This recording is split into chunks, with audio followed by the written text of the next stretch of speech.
Hello, welcome to Geeks to the Round, the Conclave discussion on the Flash trailer, the Gotham trailer, Constantine trailer, all the superhero trailers for the 2014-2015 season of the TV networks. I'm your host today, Andy Bite, and with me is producer and host Matt Moore.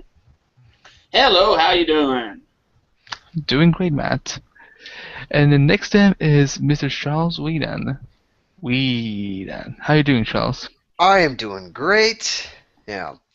I know it isn't much, but yeah, I feel great. The episodes for the most, oh, not the episodes. Yeah, I know I messed up, but the trailers are interesting. Although I do have issues with the Gotham trailer, but I'll get to that later.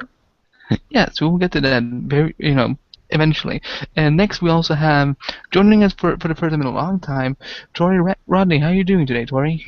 Great, great, cool, I'm fine. Yeah. Cool.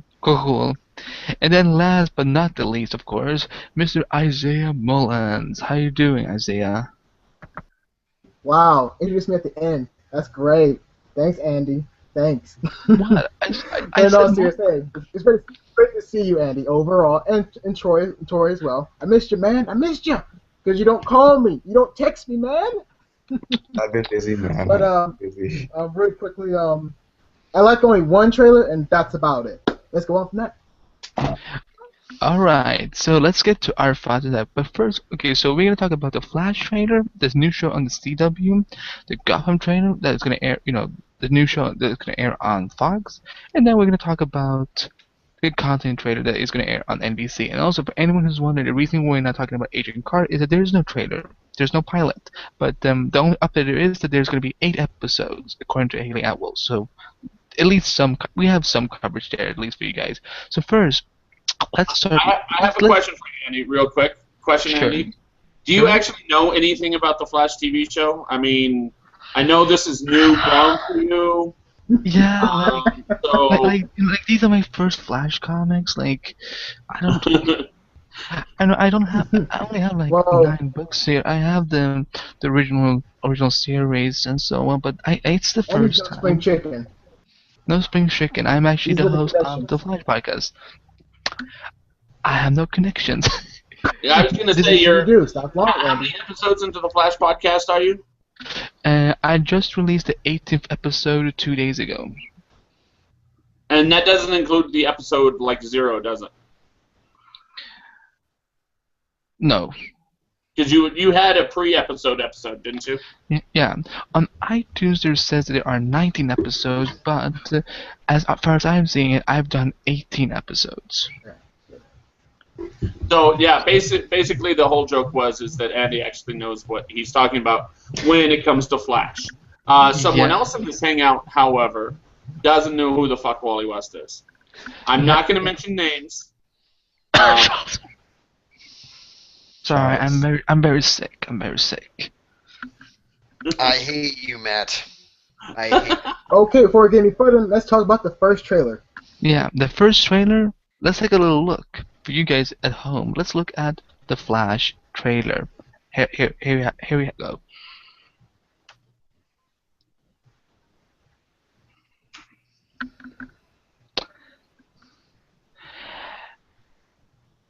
And welcome back. Now let's talk about the Flash trailer that we've just seen. So I'm gonna start with talking about Barry Allen as a whole, because this is his show, and in the role is starring Grant Gustin, who debuted Barry Allen on Arrow in episode 8 and 9, The Scientist and Free Ghost, respectively. And now he's finally getting his full show, and we get to see the first look of it in this 5-minute trailer. So, Matt, I want to start discussing with you. What are your overall feelings about Barry Allen pre-incident, post-incident, and then the Flash? Well, I do know that there are going to be some Isaiahs that disagree with me. I mean, people that are going to disagree with me. But I really like the idea of this being a younger Flash or a younger-looking Flash. I'm just taking your topic away already, Isaiah. Some people don't like the younger characters playing these iconic roles, and I can kind of see where that's coming from. But really, because of the fact, and I'm going to say this again in Gotham, because of the fact that this is the origin of this particular character, not necessarily them as a seasoned person, I really like it. I really like him in the role. I really think that, like 10 years from now, if this show is still going, he's going to look the same age. But at that point, we're going to be completely convinced that it's him. So I really like it beforehand. Him as the Flash, I don't know, something about his mask looks a little hinky. It looks comedic almost. I don't really like the mask, but that's not really the character, so I'm not too worried about it. So yeah, I'm good all the way around. Are you fine with the suit though? Yeah, I'm fine with the rest of the suit. The only thing I really don't like about it is like the top half of his mask, like it's just huge, and then I don't know, it makes him look weird. I understand what you mean. Tori, how about you? Well, the show looks cool. But his suit is not really working out for me. Nah, man, it looks weird. I mean, well, not weird, just not cool. So yeah, that's it. Had you preferred if it had been like bright red, or is it that the color that you have a little problem with?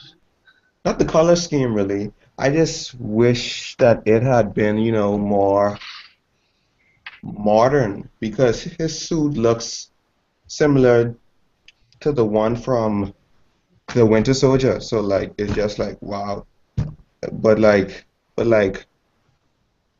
I wish that it had been more. Oh my God, just much more. I don't Something know. more like this. Something more like this. Uh, yeah, yeah, yeah. So a bit more like it was in the '90s TV show. Not the '90s TV show. No, no, no, no, no, no. No. Well, the one in the '90s TV show was almost exactly like it is in the comics right now, I mean, and like, has been for 20 years now. Actually, this is actually the New 52 suit, and this is actually an armor suit. This one was more of a tied-ish suit, if you know what I mean.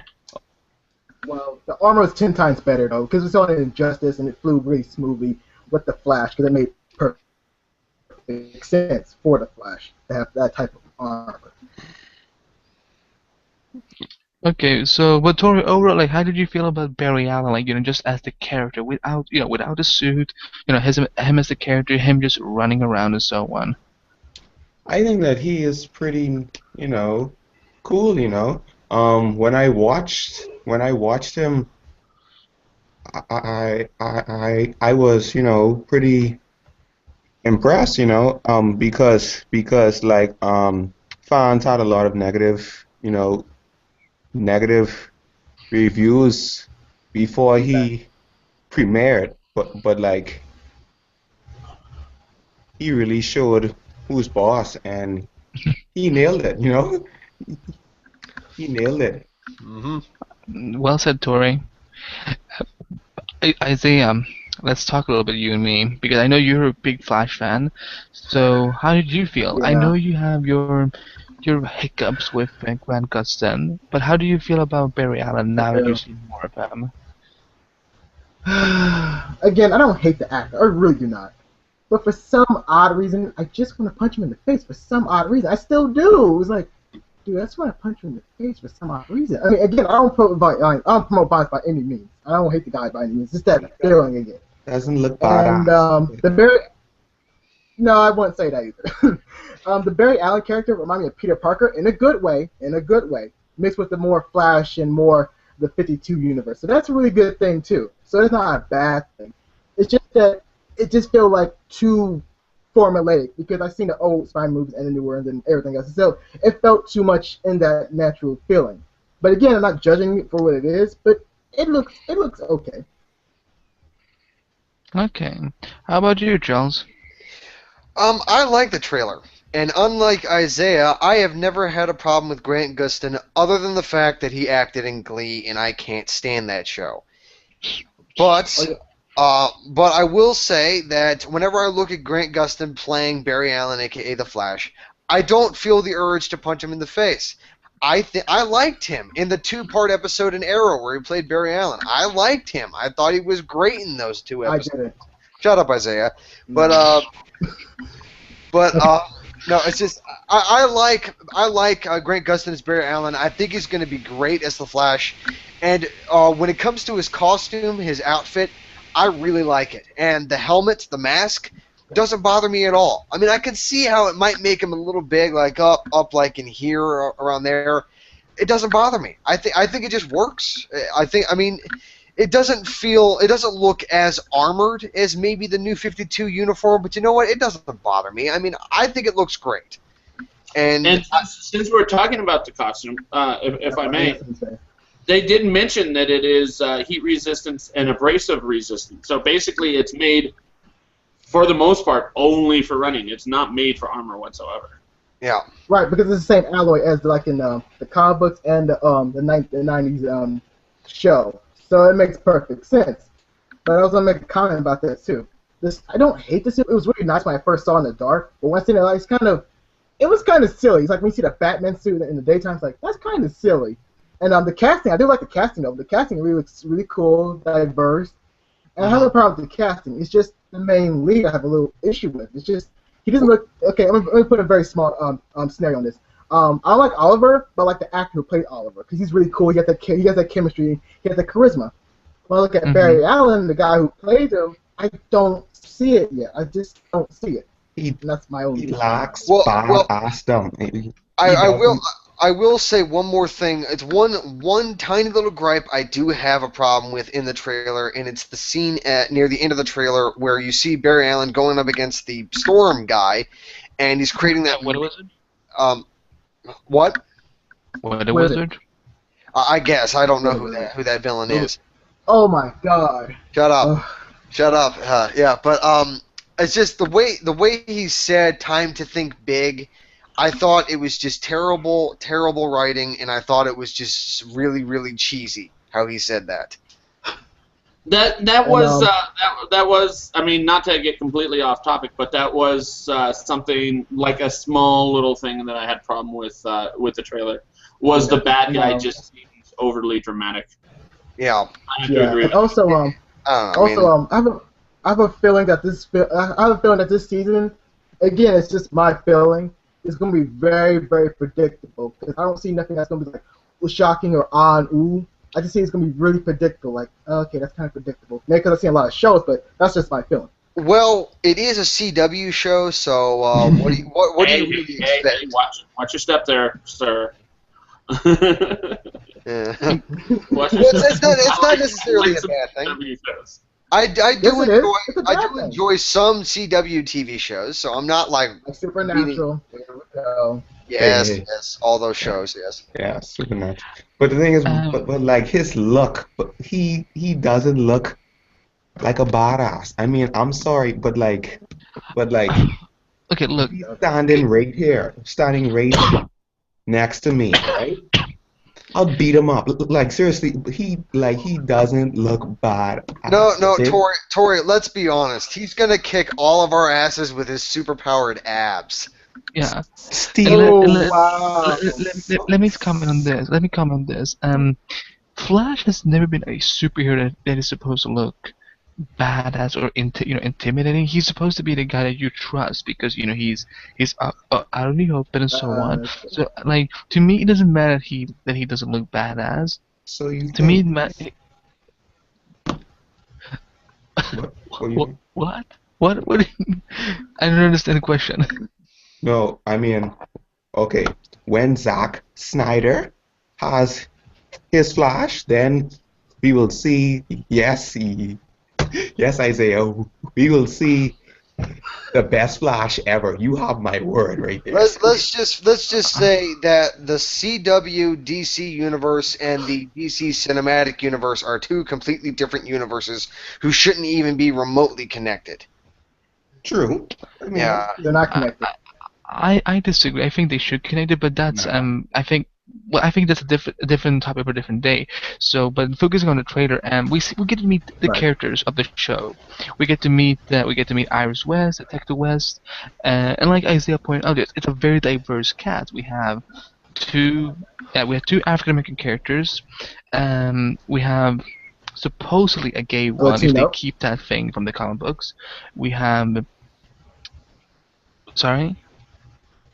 a Latino, Hispanic Latino. Which one is gay? I'm sorry. There's a character named not Cisco Ramon, but we have a Hispanic character, but there's a police officer whose name is Captain David Singh, and he is actually together with Pied Piper in the comic books. Harley Ruffalo has not been cast yet. He may show up in the later episodes, but that's mostly like he's gonna have a relationship with. So it's a very diverse cast. So let's start with the West, with Iris West and Detective West. Matt, what did you feel about the love of Barry Allen and Barry's surrogate father? It was a new twist on the story, as it were, because of course that's not how it happened in the comics at all. But it's one that my thought is, and this is something that we've actually argued about on other hangouts. Is my thought is so long as the characters have the same ideas, same spirit, same goals, I don't have a problem with changing a little bit of the story. So I don't have a problem with this at all because of the fact that Iris West does appear to be basically just as kind. She actually reminds me of the what's her name, Astrid or whatever, the black girl from Tomorrow People. Astrid. Oh, All right, I did have it right. Okay, well, Yeah, it's like a very loving, very kind, like sisterly, like friend, and I really like that because that's kind of how I can envision a young Iris West. So I am perfectly okay with it. I actually kind of like it. What do you feel about Detective West, well, her father? I didn't see a lot of Detective West in it, so I don't really know that much.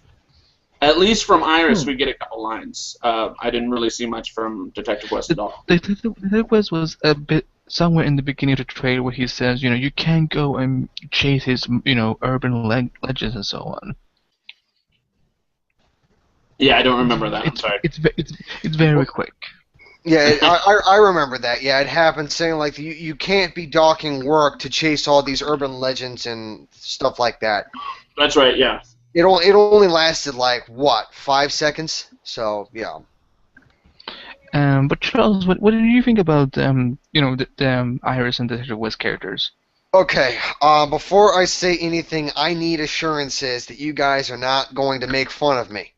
Okay, we guarantee no such thing. I promise.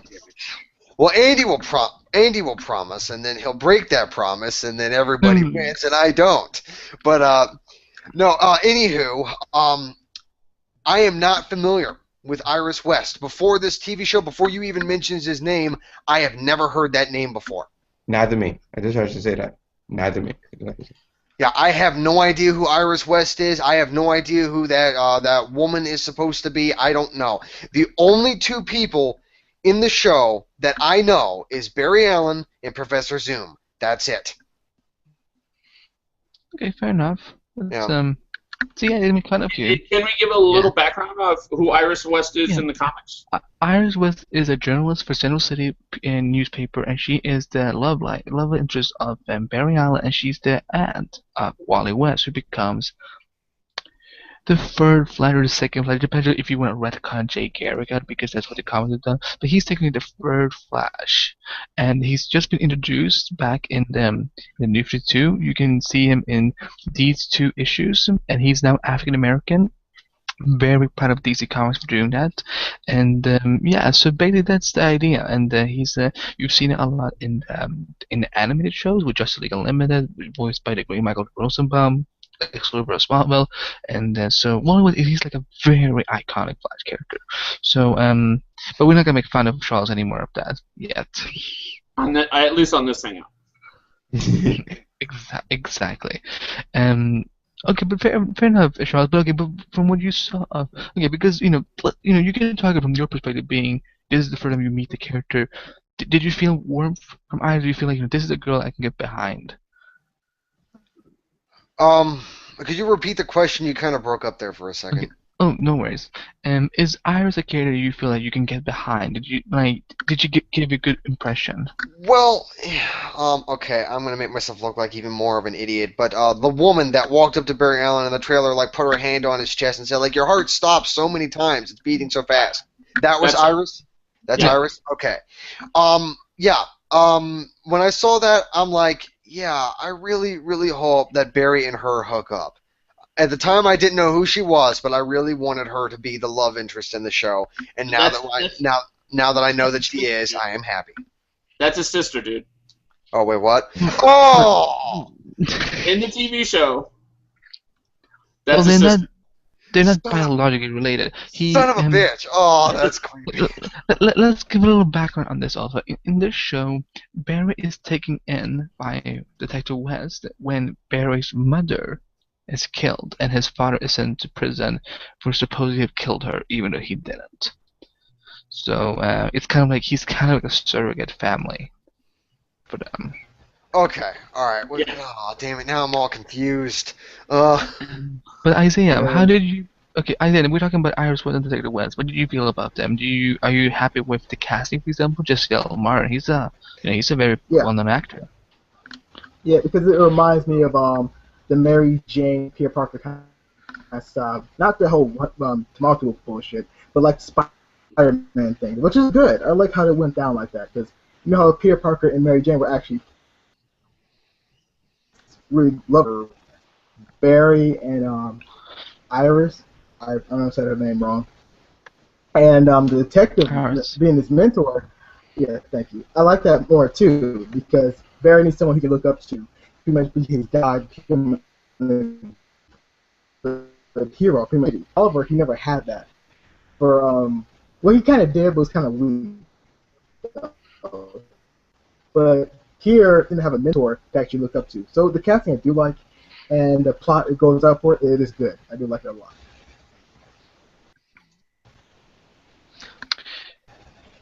Yeah, personally, I really liked him. I'm in love with the actress who plays Iris, Candice Patton. I think even the Hollywood Reporter has named her as the next big thing, so which is very exciting and so on to hear.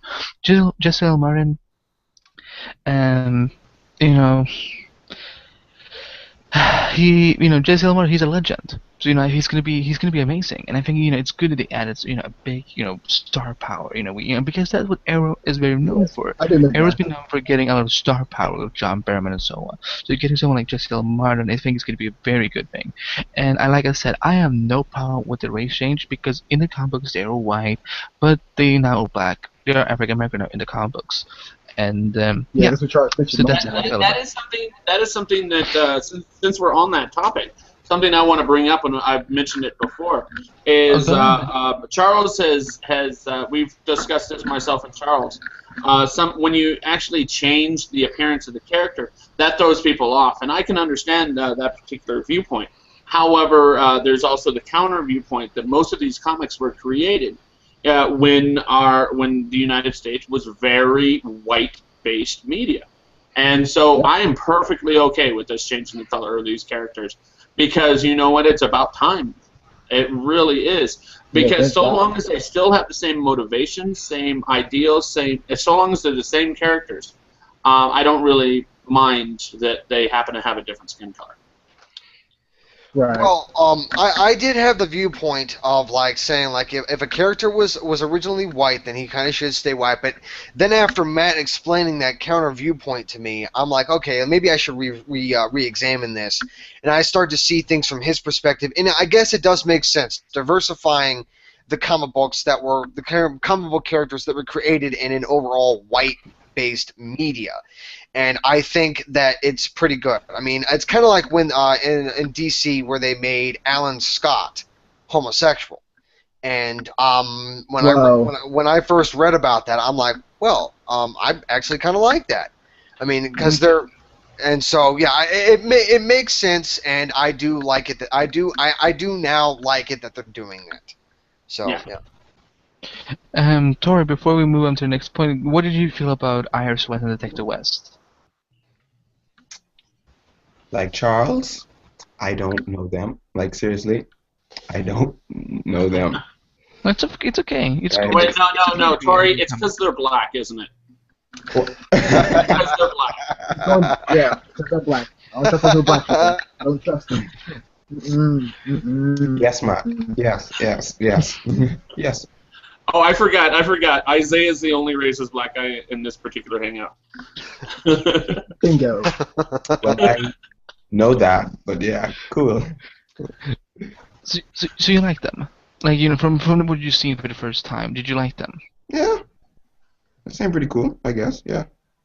I'll be honest. I mean, we don't have a lot on them. So if you don't know the characters, you don't have the personality traits to compare them to. Like where myself and you, Andy, and Isaiah, we know who Iris West is. So when we see those little things, we're like, okay, that's totally that character, and we can put like happy, joy feelings on her. But for people who don't know the character, they don't know what to expect. So all they've seen are those couple lines in the trailer. So I see where Tori's coming from on that.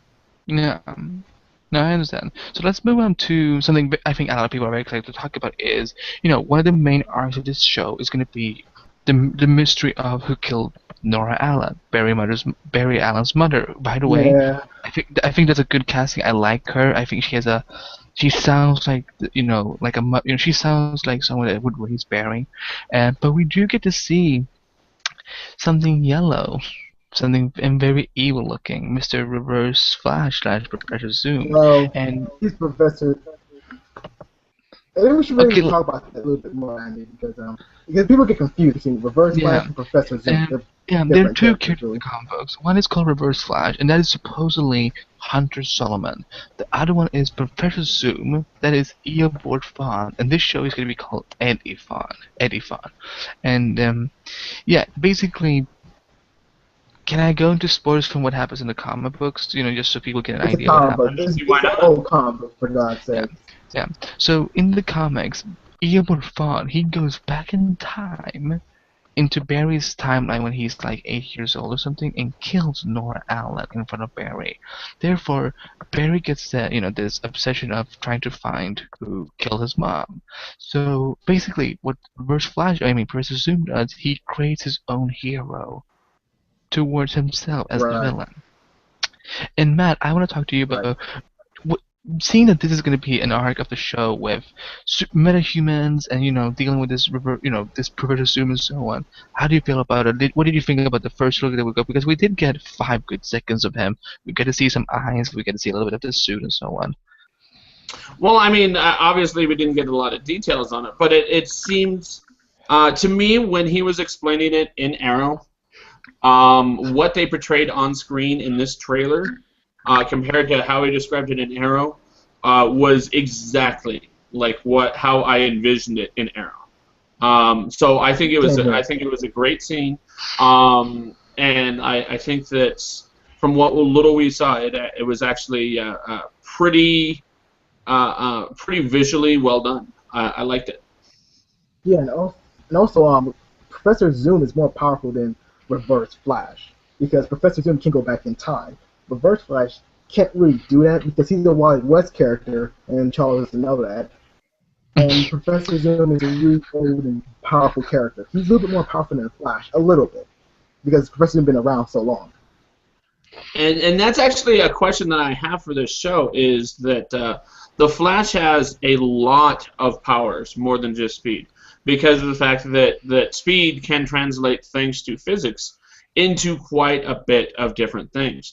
And so I'm wondering exactly how much they're going to go into that. If over time, for example, he's going to perfect, I forget what they call it, but it's basically I think they call it like an atom punch or something like that, where basically you are hitting with the power of a star. Things like that are in the comics due to speed. It's energy times mass, energy equals mass times acceleration. If acceleration is infinite or close to infinite, you can hit at whatever power that you want to hit. And like in the comics, technically the Flash can knock Superman like halfway across the freaking universe if he wanted to. Right. But he doesn't. I'm wondering how much of that we're going to see in the cartoon. Or sorry, in the cartoon, in the TV show. Well, I think. Right. No, go on, Charles. No, go on, Charles. I was just going to say that I know that you've said it many, many times, and I am not, and I've never really read much of the comics for the Flash, but you have said that the Flash is debatably the most powerful person in the DC universe. In theory, he is absolutely the most powerful person in Yes, DC. and so I would think that in a TV show that's based in the CW, or just a TV show in general, I don't think that they're going to make him that overpowered in the show. I just don't see how they can do it. Well, here's the thing. Remember that Jeff Johns, chief creative officer of DC Comics, he is, I think, if not the biggest, one of the biggest Flash fans in this, in the comic book world. True, And but he's written for Flash several times. So do not be surprised if you see that he actually gets the power of time traveling, or tapping into the speed force and so on over later seasons. I think this first season is going to be about how do I fucking run, basically. How do I control the speed? well, yeah, it's like it's learning how to run at like supersonic speeds. But I don't know. I mean, they could do it, and if they did do it, I would be happy. I just think that making a person that powerful in a TV show, I don't know. I really hope that they do it. I really hope they make it work. I'm gonna wait and see. Well, Flash has the Speed Force, and I hope they do talk about that in the show, because Speed Force is very keen and very much they grew up all powers with the speedsters. Even Professor Zoom talked about that too. He's the one who actually discovered it. Word. I agree, and I can't wait to see what it looks like, because we've seen what it looks like in the comic book, but think about how it's gonna look like in live action. It's gonna be amazing. Tori, how did you feel about the flashback to Barry Allen's mother dying and seeing Professor Zoom and so on? The yellow evil thing.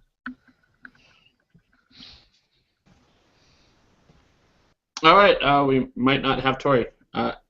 Okay. Well, shall we move on? I think we all said what we need to say about Reverse Flash. Zoom so on. We have and also something that we have seen a lot in this trailer is that Flash has a team behind them. Like Arrow has Felicity and Diggle and Roy Harper and Black Canary, Flash is gonna have his own team. He's gonna have Harrison Wells, played by the great Tom Cavanagh from and if in Scrubs and so on. He's gonna have Caitlin Snow, who becomes Killer Frost in the comic books, played by the beautiful and talented Daniel Panabaker, and then making his first television project, Carlos Valdez as Cisco Ramon, aka the superhero Vibe. So let's talk about Matt. What do you think about his, Flash's team? Do you like the fact that everyone knows that he is the Flash already? Yes, I'm okay with that. So long as they keep that circle small, I'm good with it. If it ends up being like, that's just it. Is an Arrow. Everybody freaking knows that Arrow is Arrow. I mean, the only person who doesn't know is Laurel's dad, the cop. Like everyone else knows. And Thea. Yeah. Quinn Lance. Detective Lance. Yeah. Well, Thea doesn't know. Thea knows now. I guarantee it. She will know before the season starts. I can almost guarantee it. You think Malcolm's gonna tell her? I think it's gonna be like, oh, you did. I think he's gonna say it, and he's all gonna be like, wait, you didn't know? I thought everyone knew. Like I think that's how that conversation is gonna go. Yeah, but a Commissioner Gordon joke.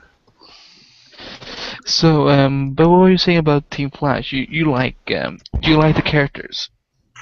I don't know enough about them. I do know that. Well, I do feel that the female on Team Flash reminds me so much of Simmons. Yes. I've said that since day one. That holy shit, Daniel Panabaker looks like Elizabeth Henstridge from the Agents of S.H.I.E.L.D. Yeah, during the trailer, I'm like, wait a minute, Simmons? Yeah. But the jury is still out on the two of them. But I'm hopeful. What about you, Tori? How do you feel about Team Flash? For what Flash? Yeah, Yeah, the team. basically their background, their backup. The guys that know that Yeah. he can run fast. I mean, but they seem pretty cool, you know? Yeah, pretty cool. You seem very excited about this, Oh, Tori. I can just hear the enthusiasm in your voice, Tori. Yeah, I should get you on the Flash podcast. I, I don't know what to say about them. I mean, some of them, I mean, like, you can tell the guy who made the suit that he is the comic relief That's true. and whatever. You can see that most of them are stereotypes, but it's, I mean, it seemed cool and like you can't say it's bad to say it's like kind of cliche, but just like okay, cool, yeah, fine. I just have to say that I'm really liking that they got Tom Cavanaugh. Yeah, he. As, Yeah, Oh, I love him. yeah. One You thing love him because he's got dreamy eyes. I only know that Right. because I've noticed he has dreamy eyes, and I'm as straight as a freaking arrow. No, but I Arrow. love him as an actor. But- What makes me excited about him joining the show is that this will be the first dramatic role I've seen him in, because I've seen it in more comedy stuff. Mm-hmm. Well, one thing I will say, I don't know what actor it is. It may be the actor you guys are talking about, but the guy in the wheelchair that's a part Yeah, of that's it. Flash. Yeah. Okay, just something about him. I don't know what caused it, but something about him just screams potential villain. I No don't. shit. No, I don't see it. I Well, actually. no, I it's see just it. the Charles way might actually have right. the way that Yeah, he he's the right. way that he like said like hello Barry Allen when Barry Allen first woke up or something like that. I don't know. I was like, wait a minute. Okay. He seemed a bit too enthusiastic about him waking up and that kind of stuff. And then also like, why was he brought to Star Labs even though he got hit by struck by Oh lightning? and they actually do explain that in the episode that Arrow Flash crossover in episode 20 of season 2. Um, Caitlin Snow as Cisco Ramon shows up in Starling City, and they explain that his condition has worsened. It's become worse, so they had to move to Star Labs. Okay. Okay. That explains it. Okay. But I don't know. It just. I'm not going to go as far as to say that that guy is Professor Zoom. Actually, as you were saying that, the more I was thinking about it, I know I shut it down at first, but the more I thought about it, that would be fucking amazing. Is if somehow through some freak accident he ends up becoming Professor Zoom, and he knows the only way for him to be Professor Zoom is to actually kill Nora West. I don't know. It's just I don't know. I mean, I don't know. It's just something is rubbing me kind of the wrong way about that guy. And I don't know. I'm gonna wait. I think I agree with Charles. I think because the casting description said that he is kind of like a maniac before you discover that he's created fastest man alive. But I will say that we have an Aobard Fawn on the show. There was actually one fun theory that someone threw at me the other day and said, what if that is Jay Garrick in the like what if that is a wheelchair bound than Jay Garrick at this point, and he's just using a different name. That would be awesome. Yeah. I think that would be pretty cool. Yeah, I don't think he's gonna become Reverse Flash Reverse Zoom. I think that's for the other guy who we only see we only see one image of him in the episode, and he's just like, you're not faster than a speeding bullet, and oh my god, it's super reference. No, but personally, I love this team. I love the idea that the Flash has a team already. It makes it different from Arrow. Well, also, we don't have to go through this phase of I have to keep myself a secret. No, now we actually can use research and so on. And I like Cisco is my favorite because like okay, look, let's just agree on this.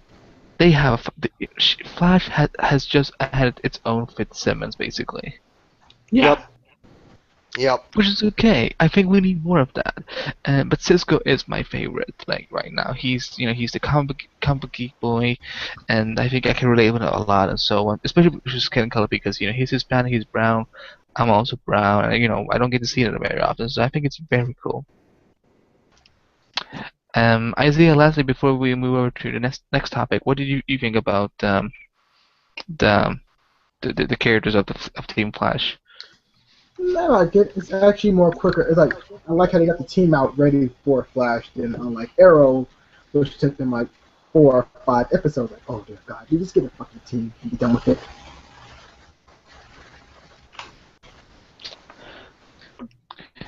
Okay. Well, let's. We talked about the characters in depth now and so on.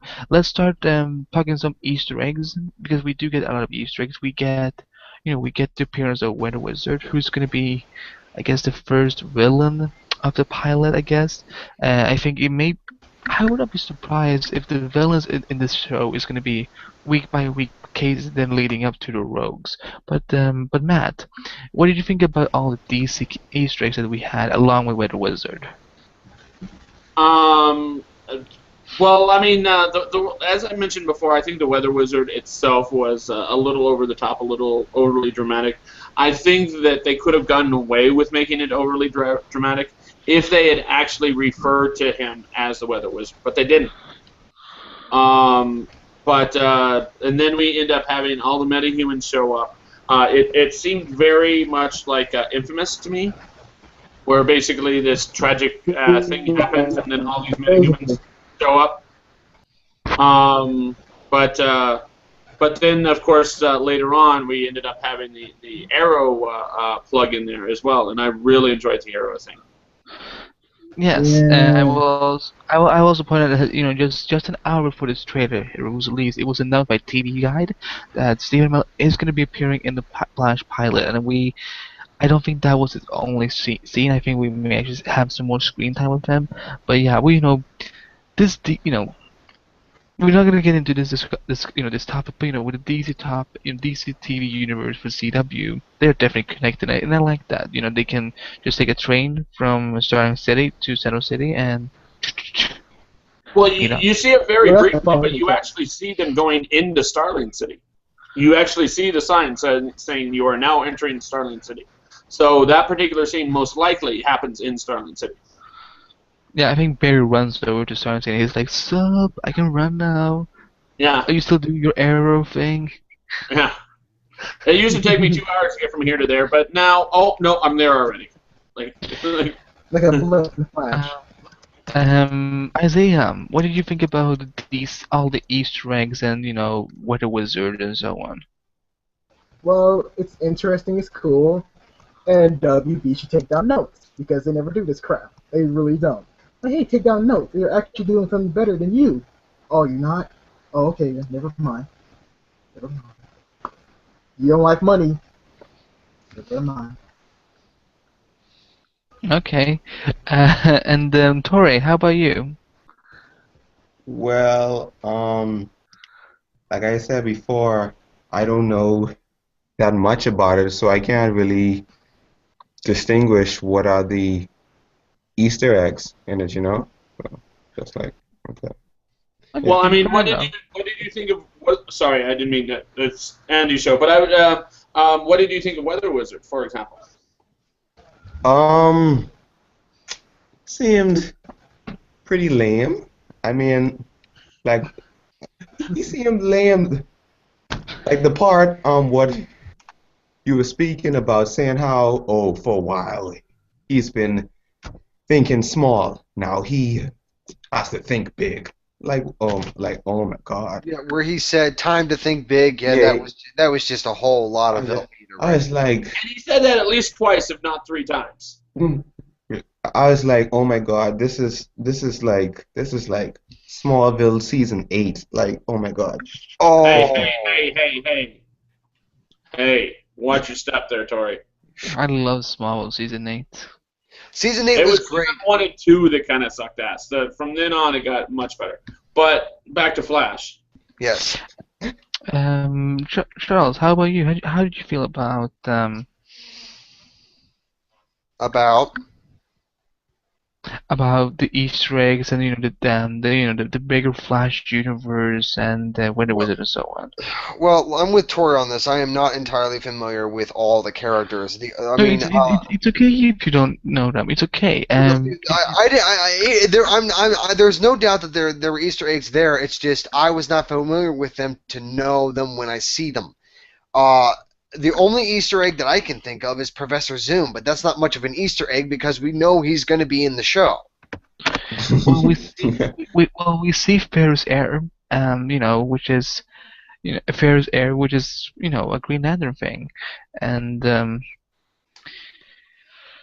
and is basically it's Green Lantern's off and on girlfriend's company of which he works for and completely takes complete and total advantage of. yeah. What was the character's name again? I'm trying to remember. Carol Ferris. Yes, that's it, Ferris. Yeah. Okay. Yeah. Okay, I did not notice that, but that is something that I should have noticed because I know who Carol Ferris is. Yeah. Well, personally, I like all the Easter eggs. I think it's nice that we have this bigger universe, and I think that we have they mentioned for the first time metahumans. We never heard that on Arrow. So I think that's nice that they're introducing the concept of there are metahumans out there, which is one of the reasons why we may see a connection to the movie universe. But like I said, not the topic we're talking about today. But like it says, I can see it work. A lot of my friends who saw this trailer, they were like, "Wait, this is a TV show?" I honestly thought this was a movie. I'm like, "Wow, that it was." The effects were so good. And look, regardless of how you feel about Wonder Wizard, personally, I like him. I think it's kind of funny, but I think the effects are amazing. And let's go into the effects. We finally get to see the super speed. We get to see him run and so on. Matt, what did you think of the super speed? Okay, first off, so we see him running down the runway, and that's just it. That was the first thing I thought is he is approaching the late 600 miles per hour. The late 600 miles per hour. I was never really good at science, but I'm pretty sure that's the speed. That's the speed of sound. And that's just it. As I was watching this, I'm all like, "Is he gonna freaking do a sonic boom?" And bam, he did it. And I was just like, "Oh oh, that's awesome." And I love what you did. It was great. It's going like. Yeah, I'm all like, ooh, because I mean, the real Flash can go like 7 times. I mean, the comic book Flash can go like 7 times faster than that, closer to the speed of light, approaching the speed of light. Technically, he can get there, but he doesn't. But I mean, for a first run, that's still very, very, very impressive. So do you like the design of when he runs, whether it's with the suit or without the suit? Well, that's just it. Is once he's running, we're seeing basically blurs. But I don't know. Like I didn't see a lot of him. They didn't really slow down when he looked like running in the suit. But I mean, it seemed good to me. It seemed realistic, if realistic is the word that I'm looking for. As realistic as you can get at 700 miles per hour on foot. Exactly. I want to know who provides his shoes. That is my question. Like, seriously. I think probably Starlab. I think they found a material that probably is able to, you said that suit is made for running only. So maybe, the shoes are part of it. Or boots, I guess. I don't know. It would have to be pretty well protected on the bottom of the feet. I will point out this. Snyder will explain it. Yeah, if he ever introduces the Flash.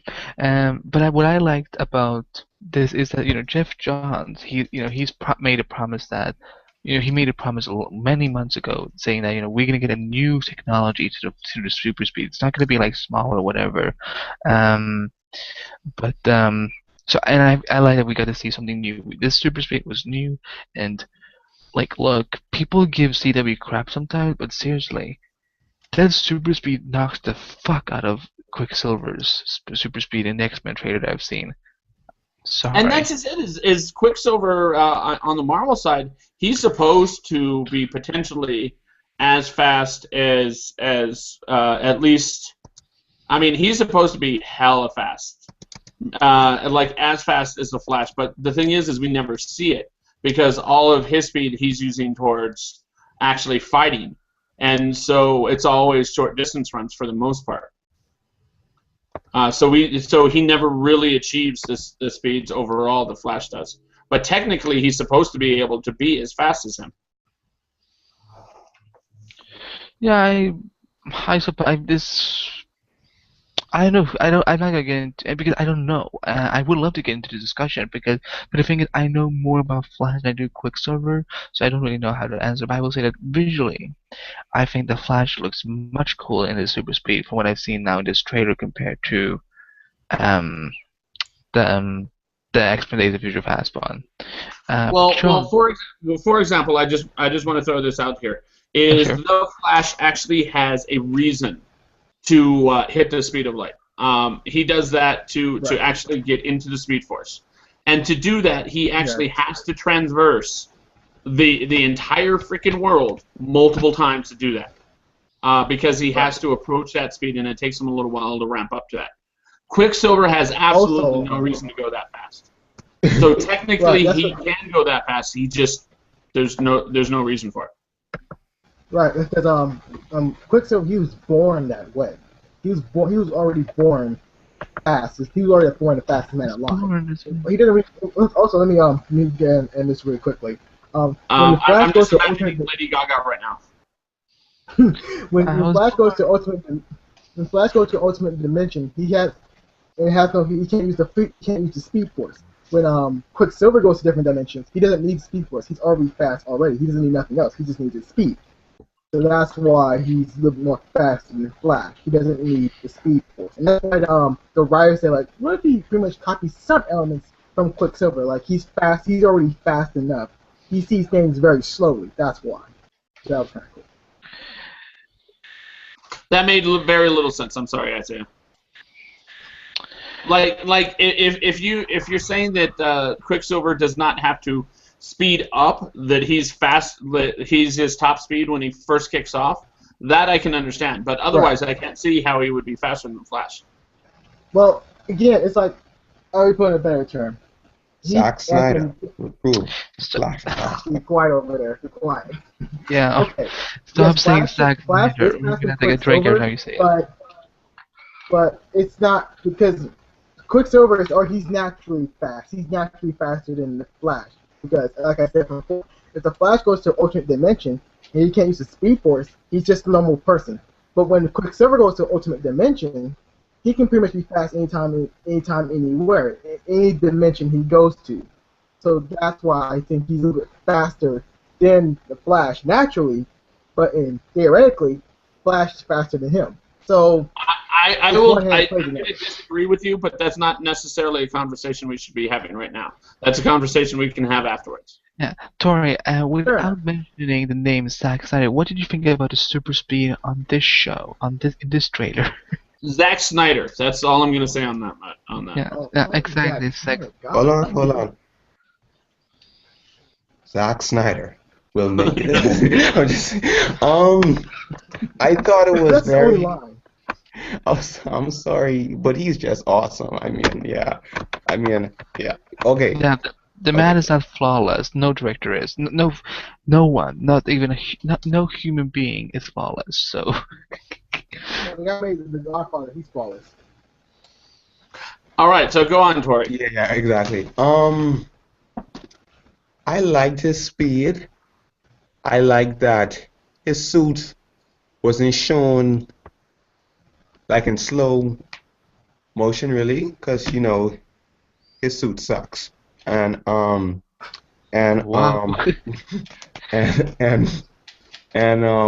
I thought it was pretty cool, but like it still reminded me of Smallville, since Clark, he couldn't fly for like 15 years or so. So like it's only 10 years. Huh? It's only 10 years. But it felt like 20. Terrible. I'm just saying. I mean, I'm just saying, it felt like 20, what, 30?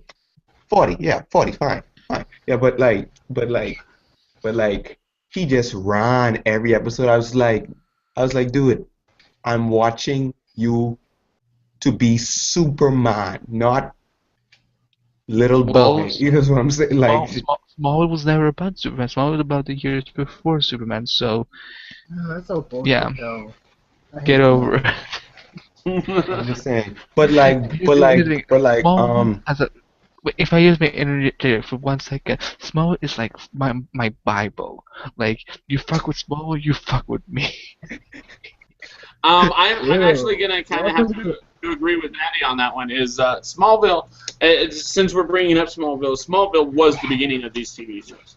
I mean, absolutely. There were shows before it, like The Flash, but when it comes to actual like good, comic book TV shows that established it and made them economically viable, it was Smallville. Smallville, it's like the iPhone was not the first smartphone, but you better believe iPhone was the first good smartphone. That's what Smallville was. It was the first good comic book show. And if Smallville had never happened, if Smallville never happened, there would never been Arrow. There would never been. No, go on. Go on, Isaiah. Yeah, we wouldn't have the Flash TV show now if we didn't have Smallville. We wouldn't have Arrow. We wouldn't have Agents of S.H.I.E.L.D. We wouldn't have any of that. Yeah. But It's thanks to Smallville that this genre has now been accepted on television because. well, the thing is, yeah, what are you saying? Okay. No, you guys go ahead. Sorry. So go on, Tori. Now that we completely, totally interrupted you and derailed you, go ahead and make it quick. No, I mean, yeah, fine. It's cool. Yeah, but like, his speed seemed cool. What I liked is how they showed his lightning bolt and just showing how fast he really ran. Like Yeah. and like I hope that they will explain the physics on how fast he can run, like you That's a know, good question. like Zack Snyder. But yeah, it's cool. We don't know that Jack. You're assuming a lot of Zack Snyder. I'm just saying. Yeah. In any case, and that's just it. Is we see him running, and we see the speed gun top out at 702, but we don't know if he actually goes faster than 702. It's very possible that he can do near light speed travel at this point. Just the speed gun doesn't have the capability of clocking him at that. Right. I mean, we don't know for sure, and that would be kind of awesome. Is that if he could already achieve his max speed? Yeah, but I'm gonna get to the whole Smallville thing really quickly and be done with it. I mean, I like Smallville for what it was because it brought in new characters. Dr. Fate, who was badass. Martian Manhunter, he was awesome. It brought a lot of cool characters. However, my biggest gripe behind it was DC/WB, mostly WB, didn't do nothing with them. They could have made Justice League movie, bada bing, bada boom, but they did nothing with that. They just made Clark become Clark. And who gave a fuck about Clark? Like no one did. And I just have to say, Smallville was actually the first show in which you got a character who was traditionally white and made him black, and that was, of course, Pete Ross. Yeah, I missed Pete Ross currently is in jail in real life, which is pretty fucking funny. You got the first black guy to cross over a comic book character from a white guy to a black guy, and like 10 years later, he ends up getting his ass thrown in jail. I think he's free now, actually. I think it was only for 1 year. He was sent to prison. Oh, okay. Yeah, but my story is funnier. Okay, why was he arrested again? I forget. He was Also, part I'm a of Cyborg. drug allegation. Yeah, may he Yeah, rest but I'm a in peace. Cyborg though. Yeah, may he I rest in miss him peace. so much. But Charles, before we, I think we should, we're gonna wrap up this discussion soon about the Flash. What did you think about the special effects and the super speed? Well, one thing that I did want to say about the super speed that they showed. Well, first off, I compared the special effects that they did in the Flash with the special effects they did in the Tomorrow People, and I will say that the special effects in the Flash were so much better than the teleportation effects in Tomorrow People. Fuck Tomorrow People. Even though, shut up, Isaiah. Even though the Tomorrow People was canceled, and I am a little disappointed because it did get better. But one of my main issues with that show is that the special effects that they did for telekinesis, for teleportation, that stuff was absolute bullshit. It was terrible CGI, and I've got to defend that. I agree that it was terrible. I agree that it was terrible. However, it had a lot of effects to do every single freaking episode. They had to cut down on budget. They couldn't do super great effects every single fucking time they used telekinesis because they're using telekinesis like 18 times a fucking episode. Right. However, Charles, Yeah. compared I to mean, they special have to make it not look amazing every single time because it's constant. well, back to Flash. However, I love the special effects of the super speed. I just love it. It looks Yeah. so cool. Okay. Sadly, though, shut up, Isaiah. 1 second. Sadly, though, I won't be able to watch it at high definition because I don't get the CW HD with my current television service. Oh my God. Hulu this Plus streaming does it. bastard. God. Hulu Plus does HD. Right. I don't subscribe to Hulu Plus because they still give me commercials. When I'm paying for something, I expect no commercials. Oh no shit. Tough titty. So when you paid for cable, you expected cable to not have commercials? No, I'm not talking about that. I'm talking about. So it's only for your God, online. Charles, I'm it's talking streaming about. already. It's only for your. Oh, I'm so sorry. I'm so talking sorry. about services like Netflix and Hulu Plus. Oh, okay. Okay, whatever. Anywho, back to Flash. Yes, I thought that the special effects for the super speed was awesome. I loved it. Well, it did look pretty awesome. what about super speed from the Heroes? Heroes had super speed, and that was kind of badass. Yeah, but this was even more badass than anything we've ever seen on television. I will. I wouldn't. I will say this. It's an upgrade from Smallville, and I will say this: Smallville, they created the first super speed effect on television. You know, if you look back at the documentaries of doing, I know you hate the show, but whatever. If you look back at it, Matt, I think you will know what I'm talking about. If you go back to the documentaries about Smallville, you will learn how they did the super speed. They showed us how they did it, and then the added effects. It was really cool. It was unique for that time, and it's like once again, I own Smallville 1-7, season 1 through 7 on DVD. I actually created a Smallville drinking game. I used to watch those episodes like literally almost every single night, at least 4 or 5 episodes a night, and that was for years. At least a year. I mean, but I don't remember that in the special. Every time Lana started crying. What's that? Every time Lana started to cry. No, but there was take 2 drinks every time a red truck is destroyed. Like seriously, if you watch Smallville, you realize like how many trucks. 12 times. At least 12 times. Exactly. Like every time they reference the Wall of Weird. I mean, there was a bunch of different things. But no, Lana crying was not one of the things. Yeah. But moving on to one of our last points, because we didn't talk about it too much. Stephen Amell is Oliver Queen, Green Arrow, and the Flash pilot. Matt, how do you feel about it? First off, I thought it was amazing. I thought that the entire time, especially right at the end, the actor just I don't know if this was actually written into it or if this was just the character's take on this particular scene, but the fact that he was damn near smiling the entire time he was talking to, the entire time he was talking to him, it was amusing. Like it's just like obviously something had happened. Obviously the Flash had impressed him in some way because he was just smiling. He's all like, dude, there's another one. There's another fucking hero here, and he was giddy. He might as well have been laughing through the whole thing. But I also think that if you look at the season finale of Arrow, like he won. He finally became the hero he wanted to become. So I think that he's become more a brighter person. I think that could make sense too.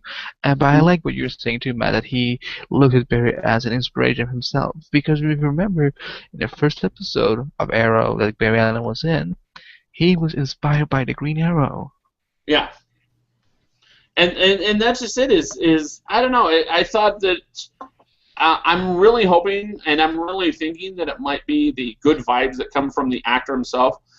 Stephen Amell, like, if you happen to follow like the various things he does, he likes to joke around with his fans. He likes to have fun with his character. Like him and the guy who plays Slade Wilson, like Matthew out Bennett. of character, out of context, will do pictures where like they're staring each other down, like, and where it's completely like goofball, odd, and fun. And that's just the kind of person he is. And I think I might have seen a little bit of who he is, kind of a goofball, fun guy, in this particular scene. And it was freaking amazing to see that, because there are not a whole lot of people out there who will have fun with their characters like that. Well, John Barrowman did absolutely Captain Jack. I know how much you hate John Barrowman, Andy, but I figured I'd bring him up.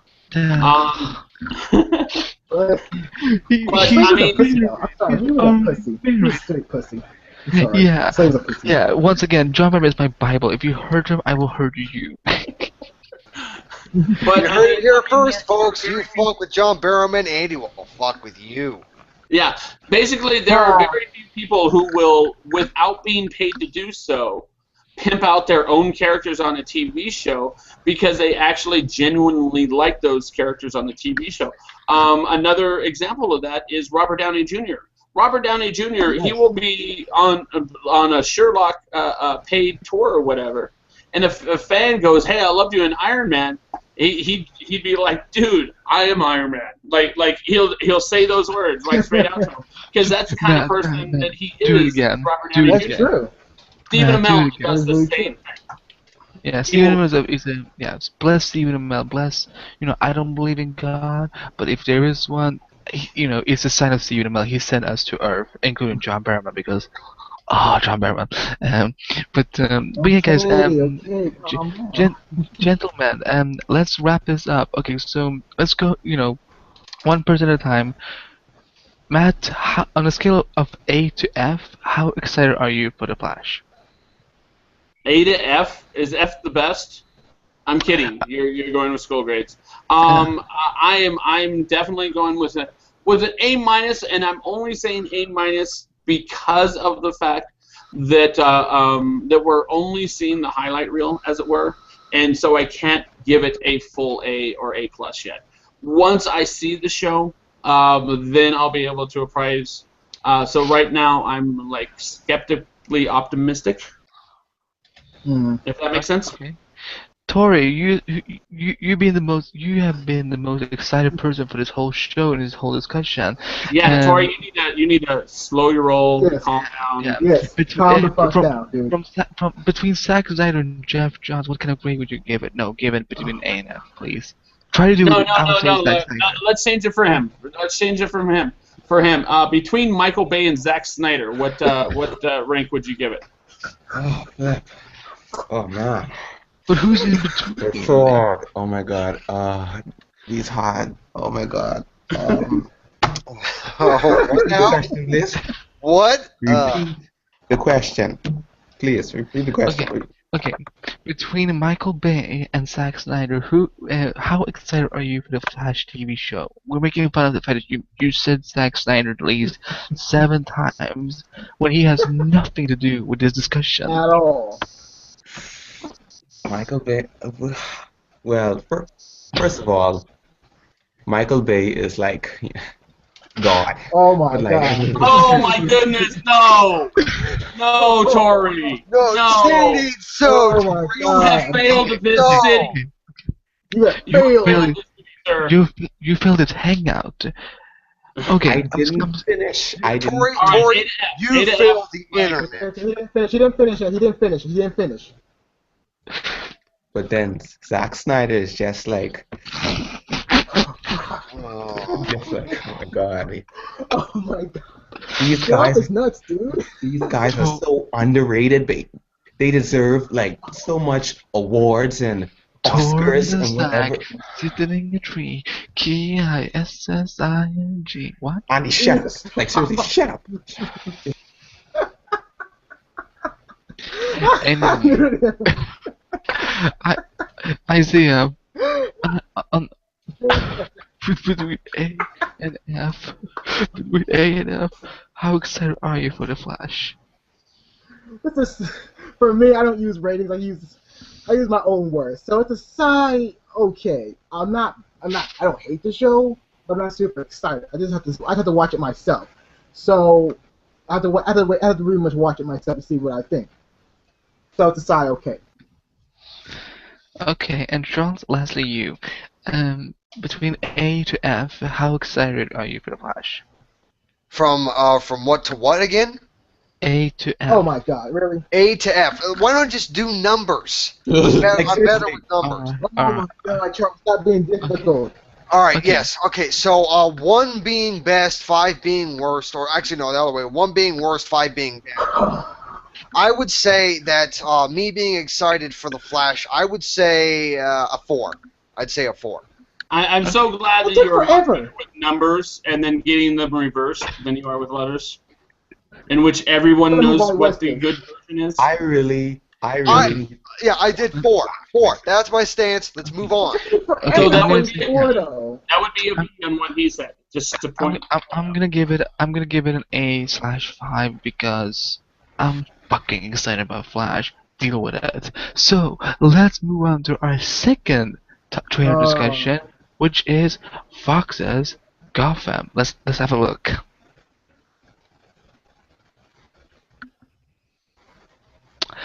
And we're back. So Matt, let's begin with you because we get to see Gotham is a more obviously darker show than Flash, and it's gonna be airing on Fox. And also, I just forget to say this: Flash will be airing on Tuesday nights at 8/7 Central on CW.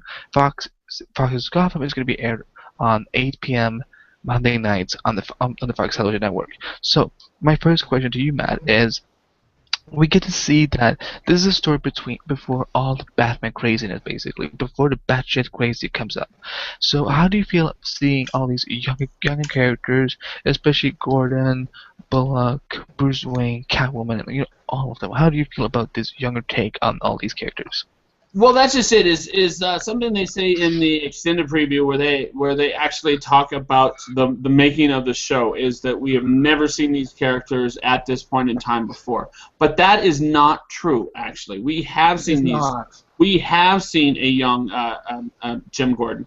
We have seen a young Catwoman. We have seen these characters at a younger age, and we are completely rewriting those stories. But I'm okay with it because so long as they stay the characters that they are in the actual normal continuum, I'm okay with that. If we were rewriting the story, if we're going to change the story a little bit, so long as the characters remain who they are, I'm good with it. And Jim Gordon looks amazing, by the way. I think that's Ben McKenzie? he's going to do quite well starring in this story. I want to just comment a little bit. I think that when you comment on that he said we have never seen this character before, I think he means that in terms of this story that we have never seen Catwoman before. We have just met Selena Kyle. I don't think he was referring to the other movies or TV shows. I think he was just referring to in this universe we have not met Catwoman, we have not met Poison Ivy, and so on. So that's how I looked at it when I watched that extended cut, which you can find on YouTube on Fox's official YouTube channel. But Matt, overall, what did you of these other side characters with Poison Ivy, the Riddler? Although we didn't get to see, they didn't have much role. Okay, but let's talk about the Penguin, for example. How did you feel about this younger, very different take on the Penguin? Well, that's just it. Is we don't have a lot of backstory on the Penguin, other than I think the movie might have given him a backstory, the Danny DeVito. And no one wants to remember that shit. But when it comes to actual backstory on the Penguin, we don't have a whole lot of it, and so this will be new to us, new to us all, even those of us who actually do read the comics.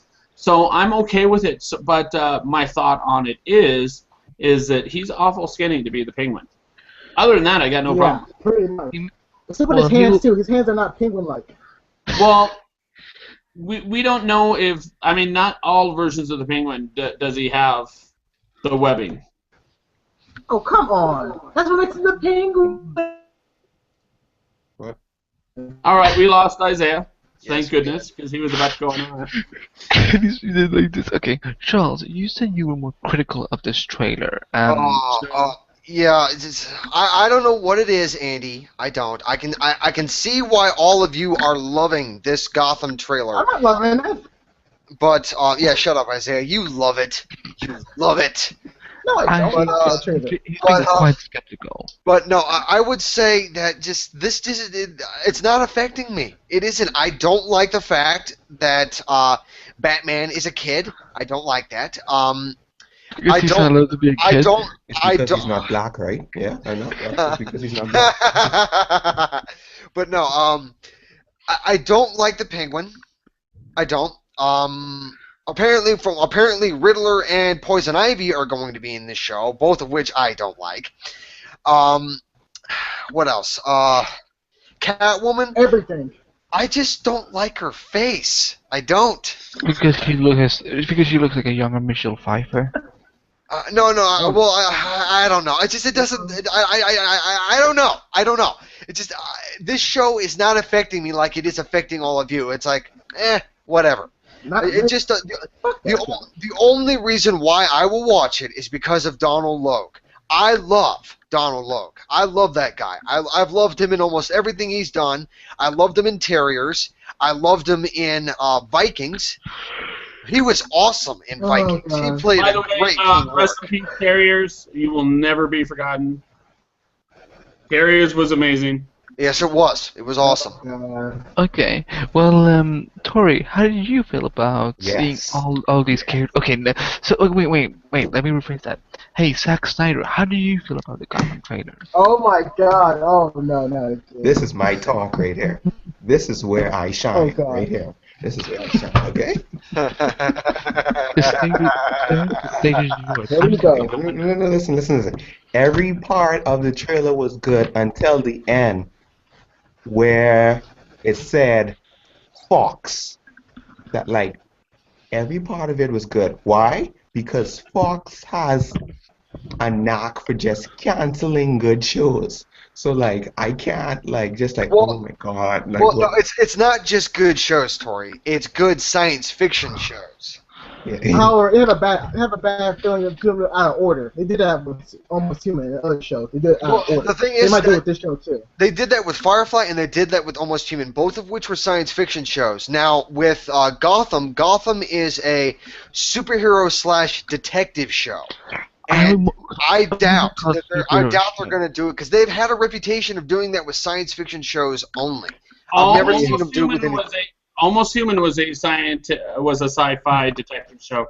And they Yeah, it was. I was commenting on but the thing is, right? What I realized is Fox is more friendly with supernatural shows like Fringe and Sleepy Hollow. So it's just like, okay, fine, cool.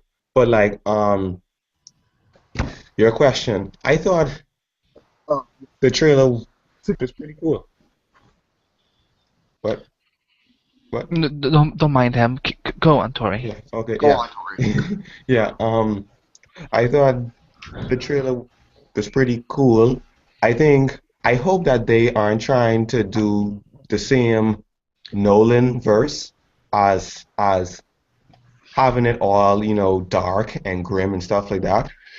But yeah. You would like to see the supernatural aspect a little bit from the Batman universe. Like maybe, would you don't want to see this realistic universe. There's there's no superpowers. There's no actually no, I don't. You want to see you want to see more from the comic book. You would like to see some more supernatural stuff. Yeah, Tori, you know what? Zack Snyder, I actually agree with you. I for once agree with you throughout this discussion that I think it would be good to have a more supernatural Gotham show. I think not really. The thing is, right? I'm not really supernatural, but just loyal to the just loyal.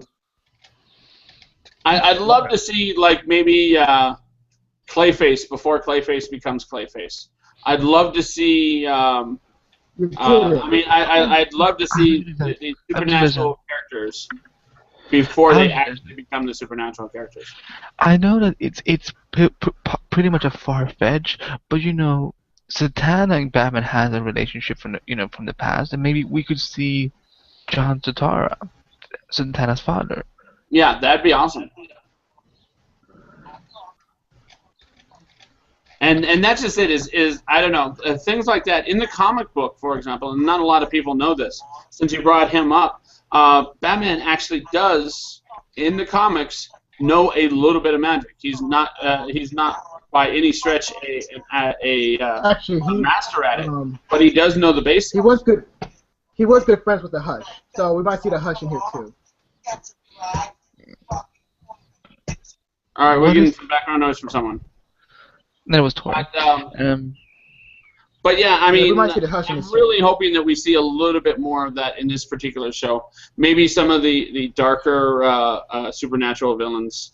I could see them doing a really good Clayface. I could see them doing a really, really scary Killer Croc. I mean, can you imagine a live-action Killer Croc done well? I think True, but I don't where wanna he see looks like Killer he does in Arkham Asylum. Killer Croc is a specific No. Batman villain to me that I think that it would be better to have him on when I want him to be around when he is going up against Batman. We could see perhaps a teenage version of Bane, for example. They're serious. That would be He was very in prison difficult for his whole to do this show childhood. because Bane's roots are not in All Gotham. right. Never mind. He's in Santa Prisca. Never mind. Yeah. And Yeah, shut he's up in now. prison for the whole rest of his life. Okay. Isaiah, God. before we go to the next topic, what did you think about the characters in the Gotham trailer? Really? You're gonna ask me? Well, A waste of fucking time. That's what it is. Okay, Waste of time. okay, Because there's fine. no Batman. You got no Batman. What's the fucking point? Oh god, it's Gordon. It's Gordon. Who gives a fuck? Everybody hit the deck. Isaiah's pissed. All right. Can I do a counterpoint to that, please? Yes, man, you can Here we do go. whatever you want. I agree with Isaiah up until that last part. Is that we're seeing a young Catwoman and we're seeing a young Penguin and we're seeing a young point so far, and that's just based on the trailer. I'm hoping that I'm wrong on this. So far, they are not impressing me one bit on any of those villains. None of them are impressing me. I'm hoping that the show will change my mind on that. So I'm again hopeful. Also, I have a However, bigger the fact that Isaiah, I'm doing a counterpoint to you, so shh. However, the fact that it doesn't have Batman in it, I do not have a problem with whatsoever because, I mean, I'm a huge Batman fan. But the point of this is this is how the world got to be to where Batman had to exist. Oh god. And so I'm okay with that. Can I say something to your... That's the big problem, though. Isaiah, Sorry, wait. go ahead. Can I just say something? Here's the thing. You can do a Batman, project without making it about fucking Batman. This Batman universe has been so fleshed. Wait, Isaiah, let me finish. Okay, now let's be fair. Okay, not everything has to be about Batman. I think with Gotham, Gotham Central, Gotham Police Central, that's what's the name of the comic book? Gotham City Police Department or something like that. It's all about Gordon. So, and I think Gordon is a bit. Oh god. Gordon. I'm not saying that Gordon should be. I'm not saying that Gordon is the best character ever. He should get his own movie. But you know what? I think a TV show with Gordon and focusing with Bullock, who we never seen in the movies before. I think that's cool. Yes, we have. We saw him in the. Yeah, we saw him in saw Batman Batman Begins. the original. That wasn't Harvey Bullock. That was Max Yes, Earnhardt. it was. It wasn't Harvey Bullock. Same. It was based on Harvey Bullock, but it wasn't Harvey Bullock. He's right. It wasn't technically Harvey Bullock, but it was in spirit. It was Harvey Bullock. It was a remix of it, yeah. But the kind of all your other arguments. This is a big argument. Since people don't watch Gotham, guess what they're gonna think of? Hey, where'd you see Batman? Oh wait, there's no Batman. There's people who don't read comic books, by the way. Like, oh, this is Gordon. Oh, it's just him and kids. So this is like Smallville. Who the fuck cares? Oh my Who wants God. Batman. And that is the big. It's not me. It's the mainstream audience. They're gonna say like, "Where's Batman?" They don't give a fuck about Gotham itself. They want to see Batman and the crazy villains like Mr. Freeze, Clayface, too. Like, oh, we might see the Joker. We already know about the Joker. We know about his character. And we know everything about him so far. And who gives a fuck? I do. I will say that I'm very excited to see a new origin story for Joker. I'm just gonna say that yes, we know how the Joker became the Joker. We know at least 5 different backgrounds on how he became the Joker, and none of us know for sure which one of those is actually true. However, we have not seen the Joker before the Joker, for example, got to Ace Chemicals. We do not know anything about him bullshit.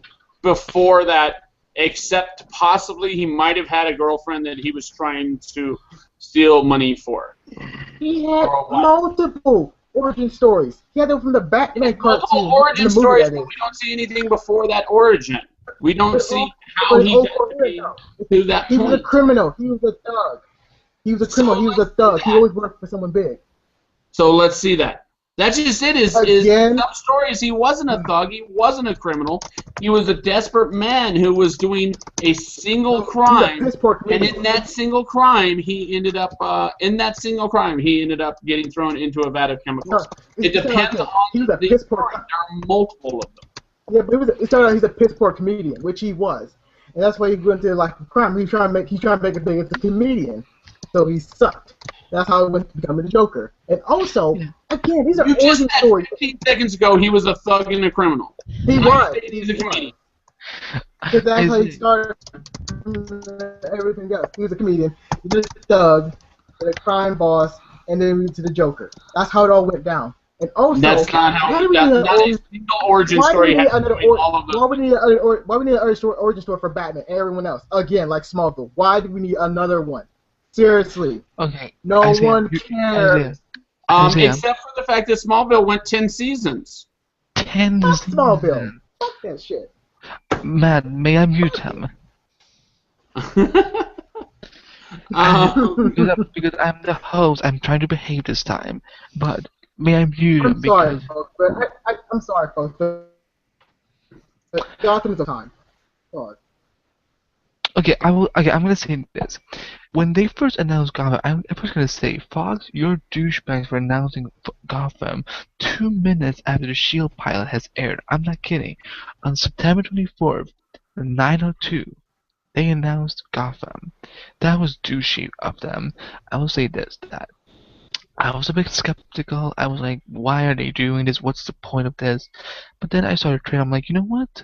This is a show I can get behind. And I know I said it's like, to you it's only about Batman and I think that's all that's it, actually the biggest bullshit. I can watch other Batman stuff without Batman in it because there's a big gallery of Batman characters that we can fall in love with, follow, and so on. Like with Batgirl, yeah, but see, Nightwing has become his own character now these days. Red Hood, like Batgirl, all these characters, all these villains are not dependent on Batman. Thank you for making my Why did point Harvey? clear. Thank you. all right, you do understand, Isaiah, that there was a comic based purely on Gotham PD, right? And it did Yes, rather well. I know about that comic. Yeah, I know about And that it as did well. rather well. Wasn't I know the, that as wasn't well, the but comic book called Gotham PD? Yeah, it was it's an only abbreviation. That was an Gordon. abbreviation. Yeah. But Yeah, it was again, Gordon I'm and gonna, police force. I'm gonna say it like this. I know what you guys are saying. I understand you like the show. It's a good thing. I'm not gonna bust your chops over that.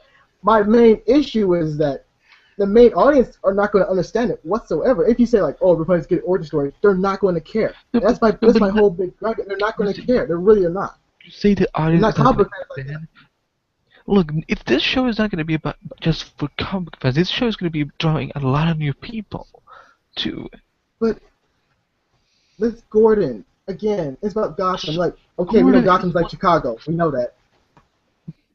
Isaiah, I understand where you're coming from, and you would be absolutely right if it weren't for the fact that Smallville did extremely well. Smallville Like I proved said from beforehand, fuck Smallville. you may not have liked Smallville, but you are in the minority in this particular situation. Not really. Yes. Not really. I, however, am in the majority because I loved Smallville. Good boy. Fuck you, Charles. You already sandbagged me already. You're saying no one is going to like this show, but that's not going to be the case. No. Smallville proves that that's not going to be the case. Even though you don't like it, that does not mean the majority of TV But Matt, Andy. No, wait. I'll finish this up really quick. But What? Smallville, that was a time where people. Shut up, Charles. Smallville came out, people were not so aware of Superman, which is true. So Smallville gave people more options and more understanding. There was absolutely no superhero anywhere that had anywhere as much coverage as Superman. No superhero had a bigger coverage. Except you're lying. You're telling an I'm not untruth. done yet. I didn't say my whole thought. Thank you. Like I said, but when people give new insight of Go Superman, on. people who don't read comic books. Okay. Thank you very much. When we get to Gotham, the mainstream audience know about Batman. There's a Gotham, and they say, "Hey, it's Batman." When we get to Gotham, the show itself, like, where is Batman? That is the big issue. People know about Batman Where's so Zack much. Snyder? Like, Like, seriously, where's where's Zack Batman? Fuck Zack Snyder. Quiet you, Tori. Quiet you. Isaiah, let me drop some knowledge on your ass. 7.2 million people has watched that Gotham trailer. You don't think people are excited? You don't think that people are excited? Let me drop some small knowledge. Small had 8.1 million viewers on its pilot on WB. It was the most highest pilot for 10 years. Decreased by season 6, like Solo. Hey, Isaiah. Thank you. Still went on for 10 years, got my back. He has my back. Isaiah, you're gonna need some ice. I think you're gonna need some ice for that burn. Yeah, I mean, seriously, I understand what you're saying. People are not going to. You're saying that people are not going to want to see the origin story of this. People were willing to make that jump. The people were willing to make that jump for Superman. So in this day and age, you better believe they're going to make that jump for Batman. But okay, here's the question for you. So you think mainstream artists who never picked up a comic book whatsoever, and who are very much big influence of Batman? Mainstream every artist knows who Batman is. Mainstream viewers? Mainstream folks. Okay. No, you know everything about Batman. I get that. But do you think? I mean, in all honesty, in all complete honesty, do you think they're gonna gravitate to Gotham, knowing the fact that the origin story, in order to Gordon, and that's about it? You think they're gonna gravitate so easy to it? Let me answer. Here's what the clever part is. Look at who have they cast. They have cast the recognizable Ben McKenzie from OC and South Park, Southland. Yeah, I don't know who that is. And, yeah, but never mind. Who cares? And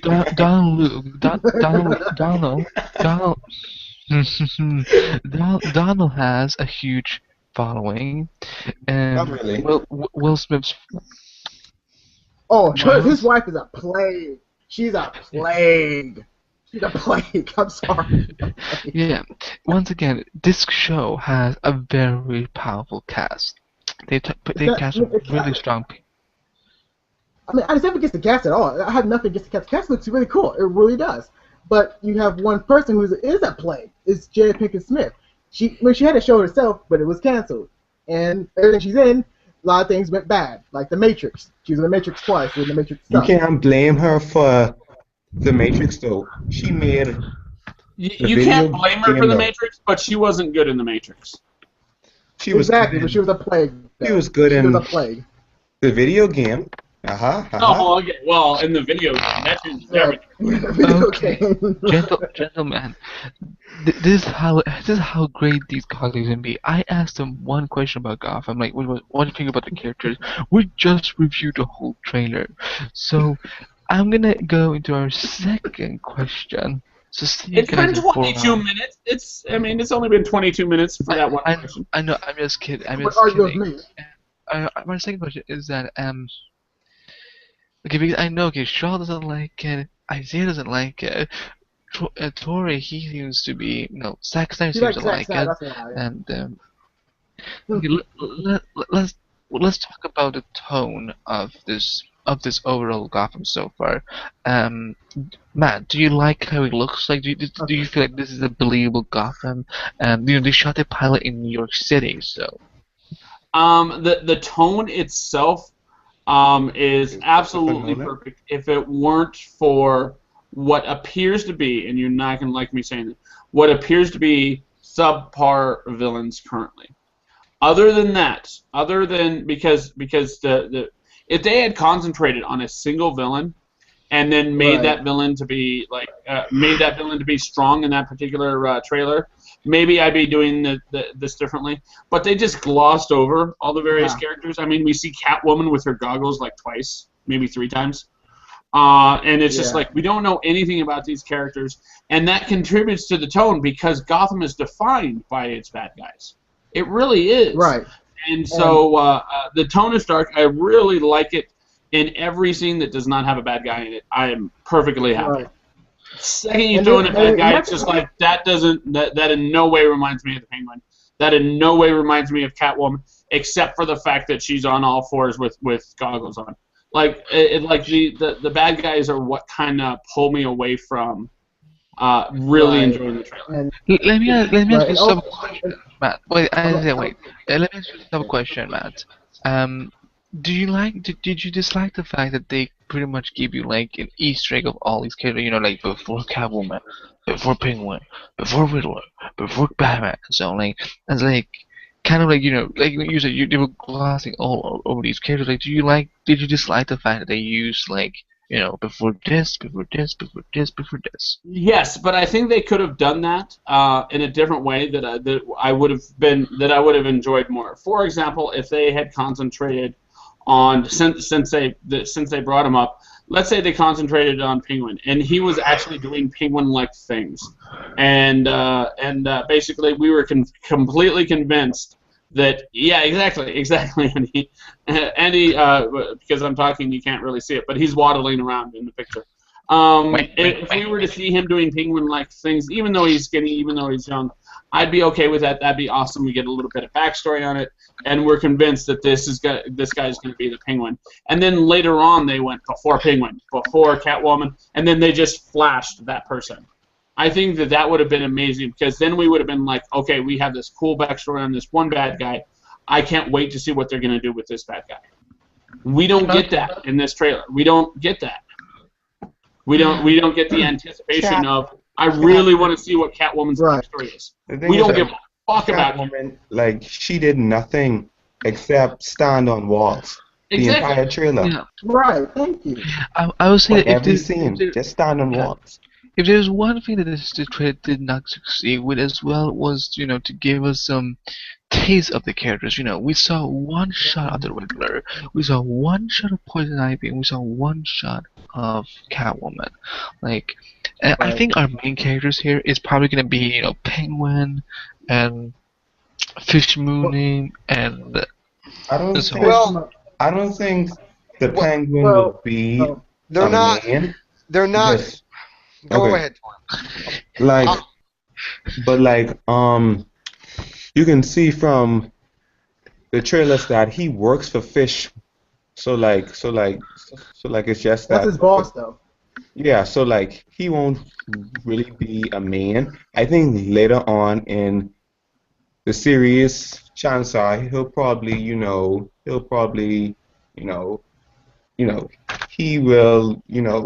something. He will do something. Hold on. And what we know for sure about the Penguin? What is one thing we know for sure about him? And that's he likes to eat fish. Right. You can take that how you want. Right. I have to say this. This trailer suffered from Arkham City did, and what Arkham City did. They showed too many villains. They said this has too many. Arkham City was still a great game, but the problem behind that trailer was they showed too many villains. And because the villains pretty much the highlight than Batman, you're taking something away from Batman and Gordon itself. I mean, again, if it was only for Gordon, it would be a good idea to have Gordon and one villain, like Matt said. But you have so many villains and so many characters. It's going to take away from the story and go into these multiple characters and break it down to people who won't really understand it. That's why I say Gotham won't really transfer it to mainstream audience, because they're going to focus on so many characters, they'll get lost. With Smallville, they had one character, and they had a lot of villains too, by all means, but they got one major focus of the villain, which is Lex Luthor, in all honesty. And it was really simple. It was simple. Here it's not going to be simple so much. It's going to be really complicated for some folks. Matt, would you like to take this one, or should I? First off, Lex Luthor was not a villain until many seasons in. He's still a villain. We already knew he was a villain. He was definitely a good guy for most of his run of the show, or at least half his run of the show. 5 years, he was a good guy. What's that? For the first 5 seasons, he was mostly a good guy. Yeah, exactly. Until the witch season, the awful season. But you still got the hint.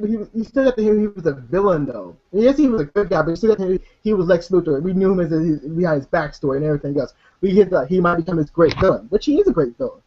So it was like that. You got the whole aura around him. That aura. That's why. In this particular case, though, the Smallville was very fortunate, especially in the early years. While they were not great because of the fact that we were just establishing this TV show, they were able to basically just make it one major bad guy every episode.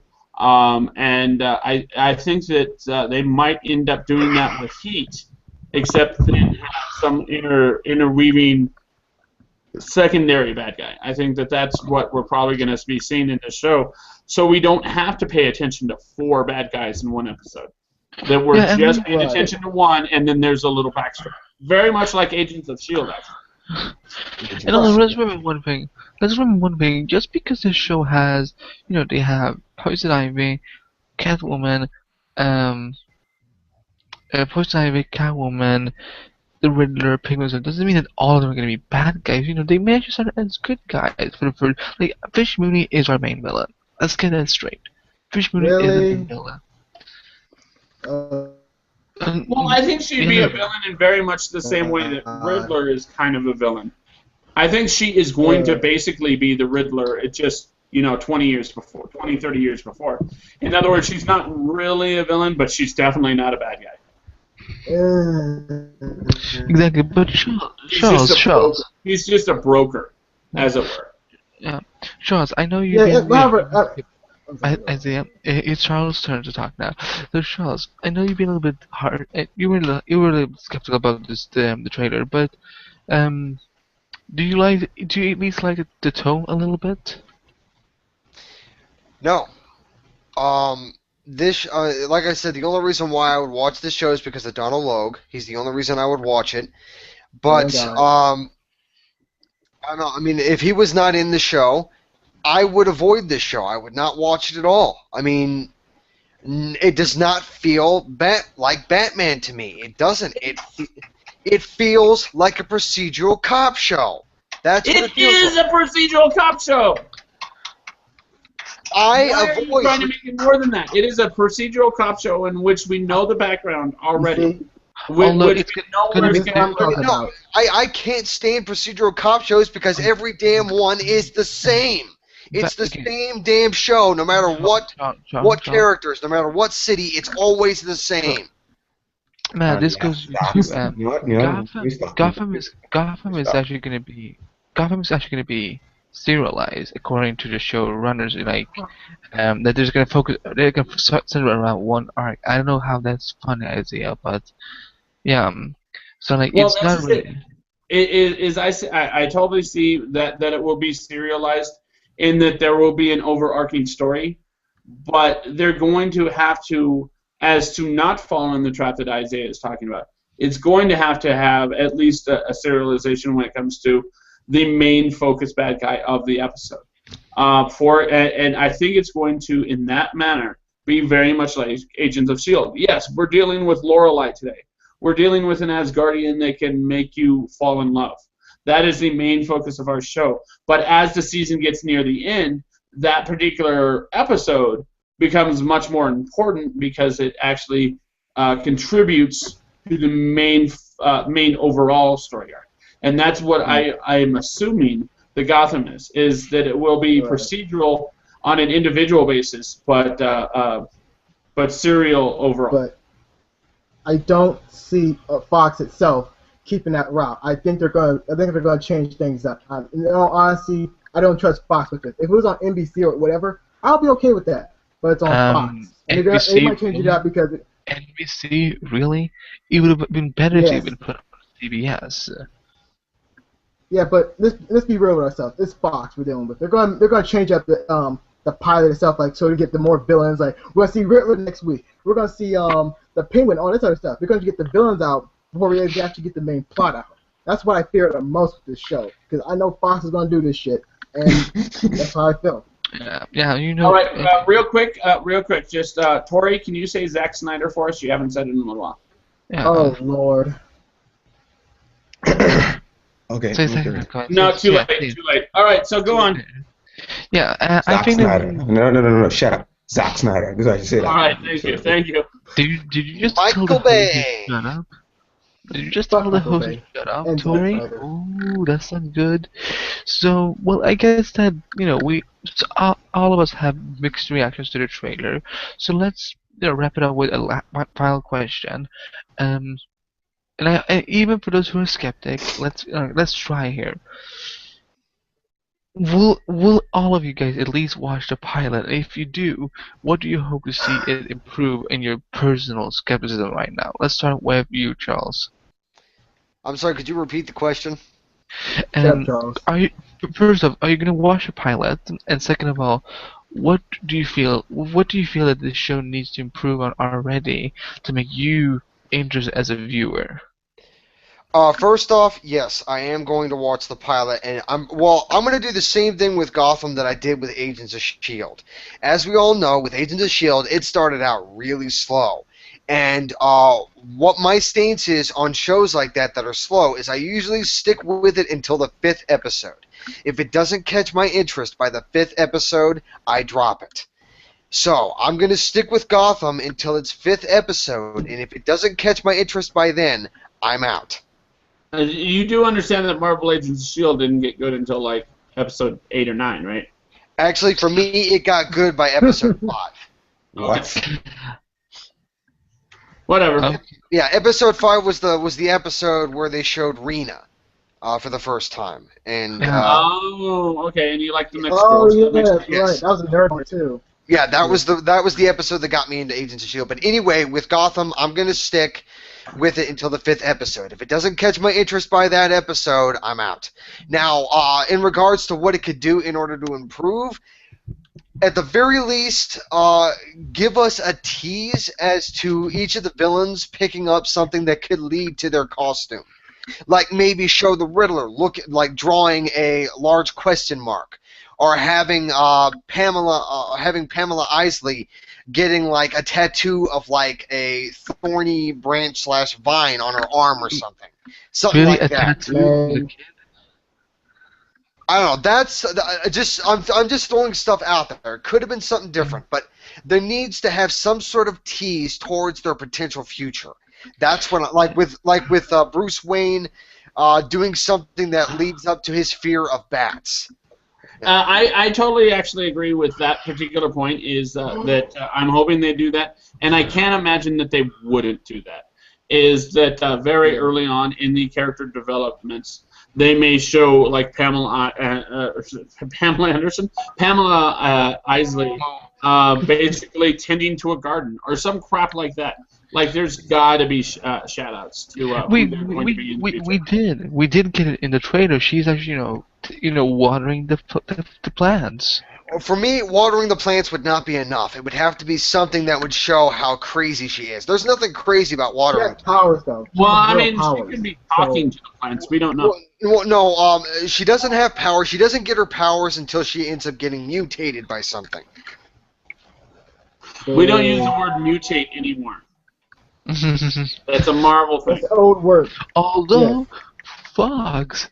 From what I understand of Poison Ivy, she did not get her powers naturally. She was not born with them.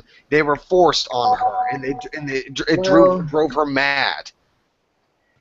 Well, it's confusing how her origins came out. It really is confusing.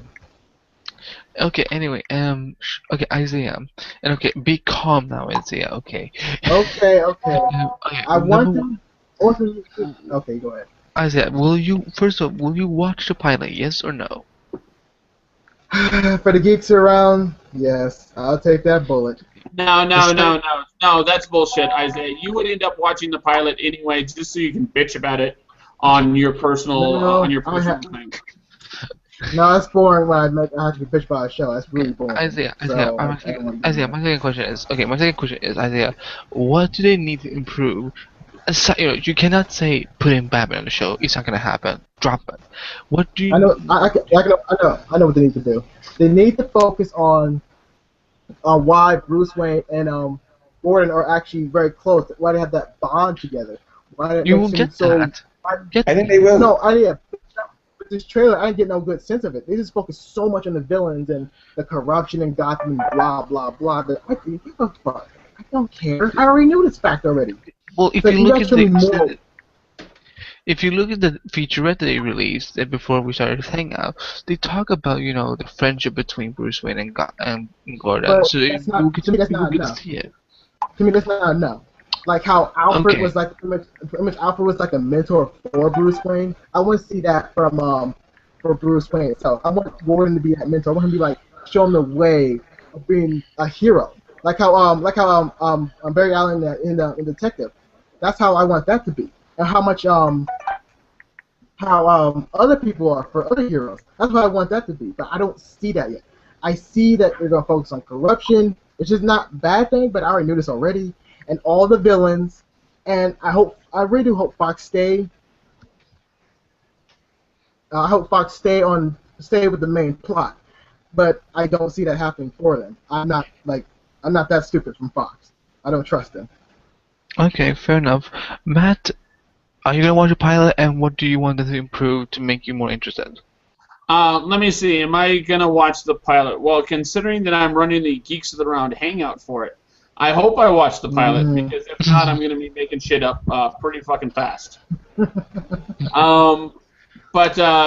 I'm definitely going to watch the pilot. I'm hoping that they do nice, and that's my only complaint is currently we don't see that they're going to do good storylines with the villains. We don't see that yet. I'm hoping I'm wrong, and that is what I'm looking forward to. So long as they actually establish these characters, give them like shout outs to who they're going to be in the future, and actually establish them to have strong motivations for being the people that they are. That is what I'm hoping for in this show. And if they do that, I'm going to love it. I'm going to love it to death. Okay, cool. And Tori, lastly, I mean, Zack Snyder, are you gonna watch the pilot? And two, what do you feel they need to improve to make you more Oh, interested in the Lord. show? Um, yes, I will watch the pilot, and like, I think that I think that they just need to improve, the characters really, show some more of, show less of Bruce Wayne and show more of, the villains and stuff really. Well, I will say this. I'm definitely gonna watch the pilot. I'm probably gonna watch the pilot at Comic-Con this year, um, Look at that. and hope. Well, pay for better, you will get to go. But I'm definitely gonna see the pilot in one way or another this year, and I'm excited for the thing. I feel they need to improve is really make clear that this is a very, we can see deep relationship between these characters, between Harvey and Gordon and Bruce, and then, so of course some of the villains with Gordon and so on, because not all of them. Also, let's remember, we cannot judge too much in advance because we haven't, some of these characters didn't even talk, they didn't, they just stood there like, whatever. Right. So yeah, so I think that we, on this Geeks Around discussion, I think we all realize that, there's some mixed reactions, but the point is we're all gonna see the pilots. That's good. I was just thinking of something. I was just thinking of something just to Sure. interject real fast. Okay, Is go. we have these three main characters, these mentor mentee type of characters, and that is of course Harvey Bullock to Jim Gordon. Harvey Bullock's basically trying to bring Jim Gordon over to his side of things, and then we have Bruce Wayne, who basically Jim Gordon is trying to bring over to his way of things. And then my thought is it's kind of a weird circle because of the fact that at this particular point in time, Bruce Wayne could go either way. I mean, Bruce Wayne could be this force for justice, or he could be this terrible force of vengeance. If I don't know, I think that in this particular case, if Jim Gordon were not there, Bruce Wayne would go the way of Harvey Bullock. And it's just something to think about is that he could be this terrible thing of vengeance to where basically he's just going around killing people. If it weren't for Jim Gordon, and I'm hoping that that is what they actually established in the TV show. Interesting. All right, then. Okay, and Gotham is going to be premiering this fall with 18 episodes to begin with on Monday nights, 7 Central or 8 p.m. On Fox. So tune in then. Now, just getting to our last trailer of the superhero coverage for the 2014-2015 season. Guys, Commenting on. hold on, wait. I have to leave, so I'll see you Okay. all later. Probably Bye, next Zack month. Snyder. I don't know. Probably Okay. next year or something. Okay, guys. Okay, bye, Bye. Zack See Snyder. you, man. And that we just saw Zack Snyder just leave, so he will not be talking about Constantine with us, guys. So let's have a little look on NBC's Constantine.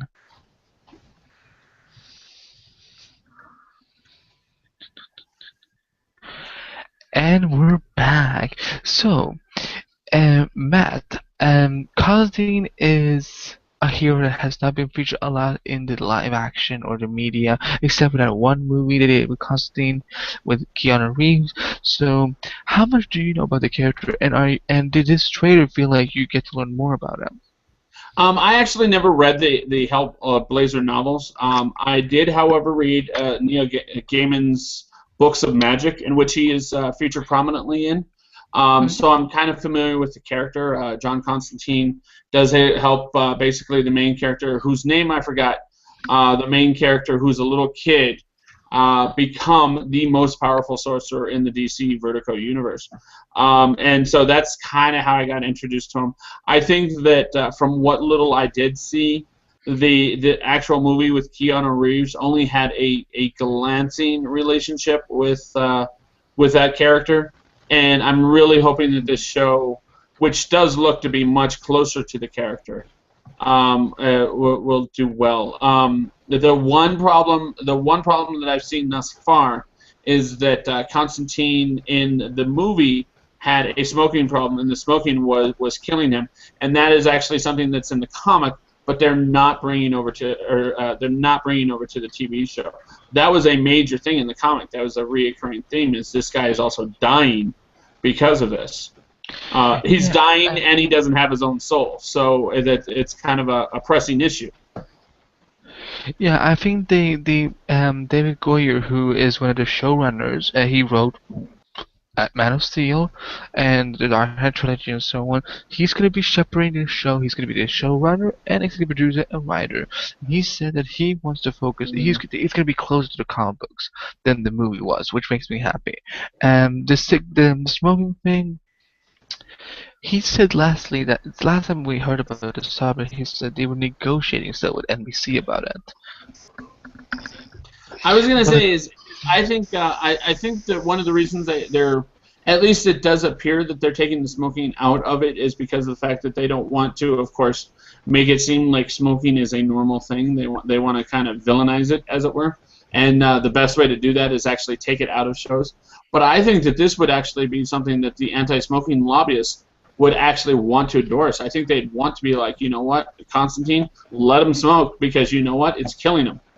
And so long as you're bringing that up over and over and over again, it's like people are going to realize, oh shit, this thing I'm doing, it's killing me. However, I think David S. Goyer was trying to stay away from the movie itself, because I know what you guys are saying, but Keanu Reeves, they're gonna be like, oh wait a minute, it's just like Keanu Reeves' character. Oh yeah, and again, this is like mainstream people saying this, not me. So we want to stay away from that also. Charles, how do you feel about this? About this interpretation of John Constantine? Well, like Matt, I never read the comics. The only form of Constantine that I am familiar with is the Keanu Reeves movie. And even though I do know that the book is very loosely connected to the comics. There's not a lot of things that connected to the comics. I did, however, enjoy it. And I'm with Matt on this to where they're taking out the cigarettes, the smoking, and the cancer and all that from the TV show, and I don't really agree with that because that's actually one of the things I liked in the movie. Was that it was an impending doom that was creeping up to Constantine, and he had to try to find a way to get out of it. And I thought that would be perfect for this TV show, and it does. I do find it not. It doesn't really make me mad, but it annoys me. But it's something that I think I can live with. But from the trailer itself, I was on the edge of my seat the whole trailer. I really liked it. And when I first heard Constantine speak, the first thing that I had to say was Edward Kenway. I don't know who that is. Edward Kenway is the assassin in Assassin's Creed 4 Black Flag. The guy that's playing Constantine, the guy that voiced Edward Kenway. Oh, okay. Okay, that's cool. That's cool. Yeah, it's the same guy. May I just say real quick that the actual magic use that is done in DC in the DC comics, and I was touching on this earlier in Gotham, is Batman ends up learning a little bit of magic. But when it comes to the actual magic users in the DC universe, throughout the Vertigo comics and even some part of the mainstream, is actually a very dark and very deep storyline.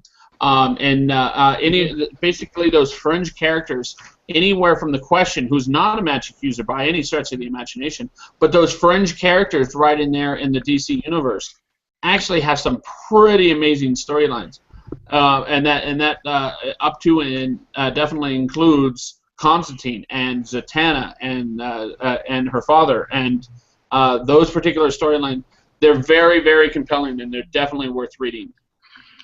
Yeah, I've never read the Hellraiser comics either. I never saw the movie, but I have read it in.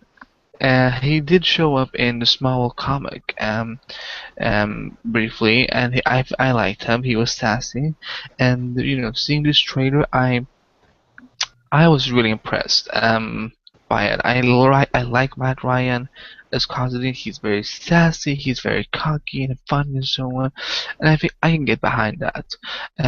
Isaiah, how do you feel? Oh, me, finally. Before I get to my whole excitement behind this trailer, I gotta stress something really quickly.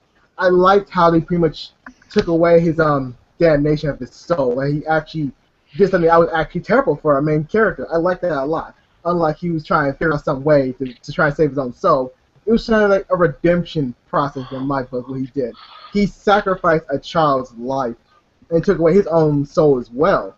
So I think that's more credible and more powerful for his own character. Pretty much, we know why he's doing this, and pretty much he's forced to pretty much take on these demons to pretty much prove that he's actually not a terrible guy. So I like it even more. Even the smoking part. I mean, the smoking part, yes, it was part of the comic books, but the smoking part got in the way of a lot of things too. Yes, he has cancer and that, blah blah blah.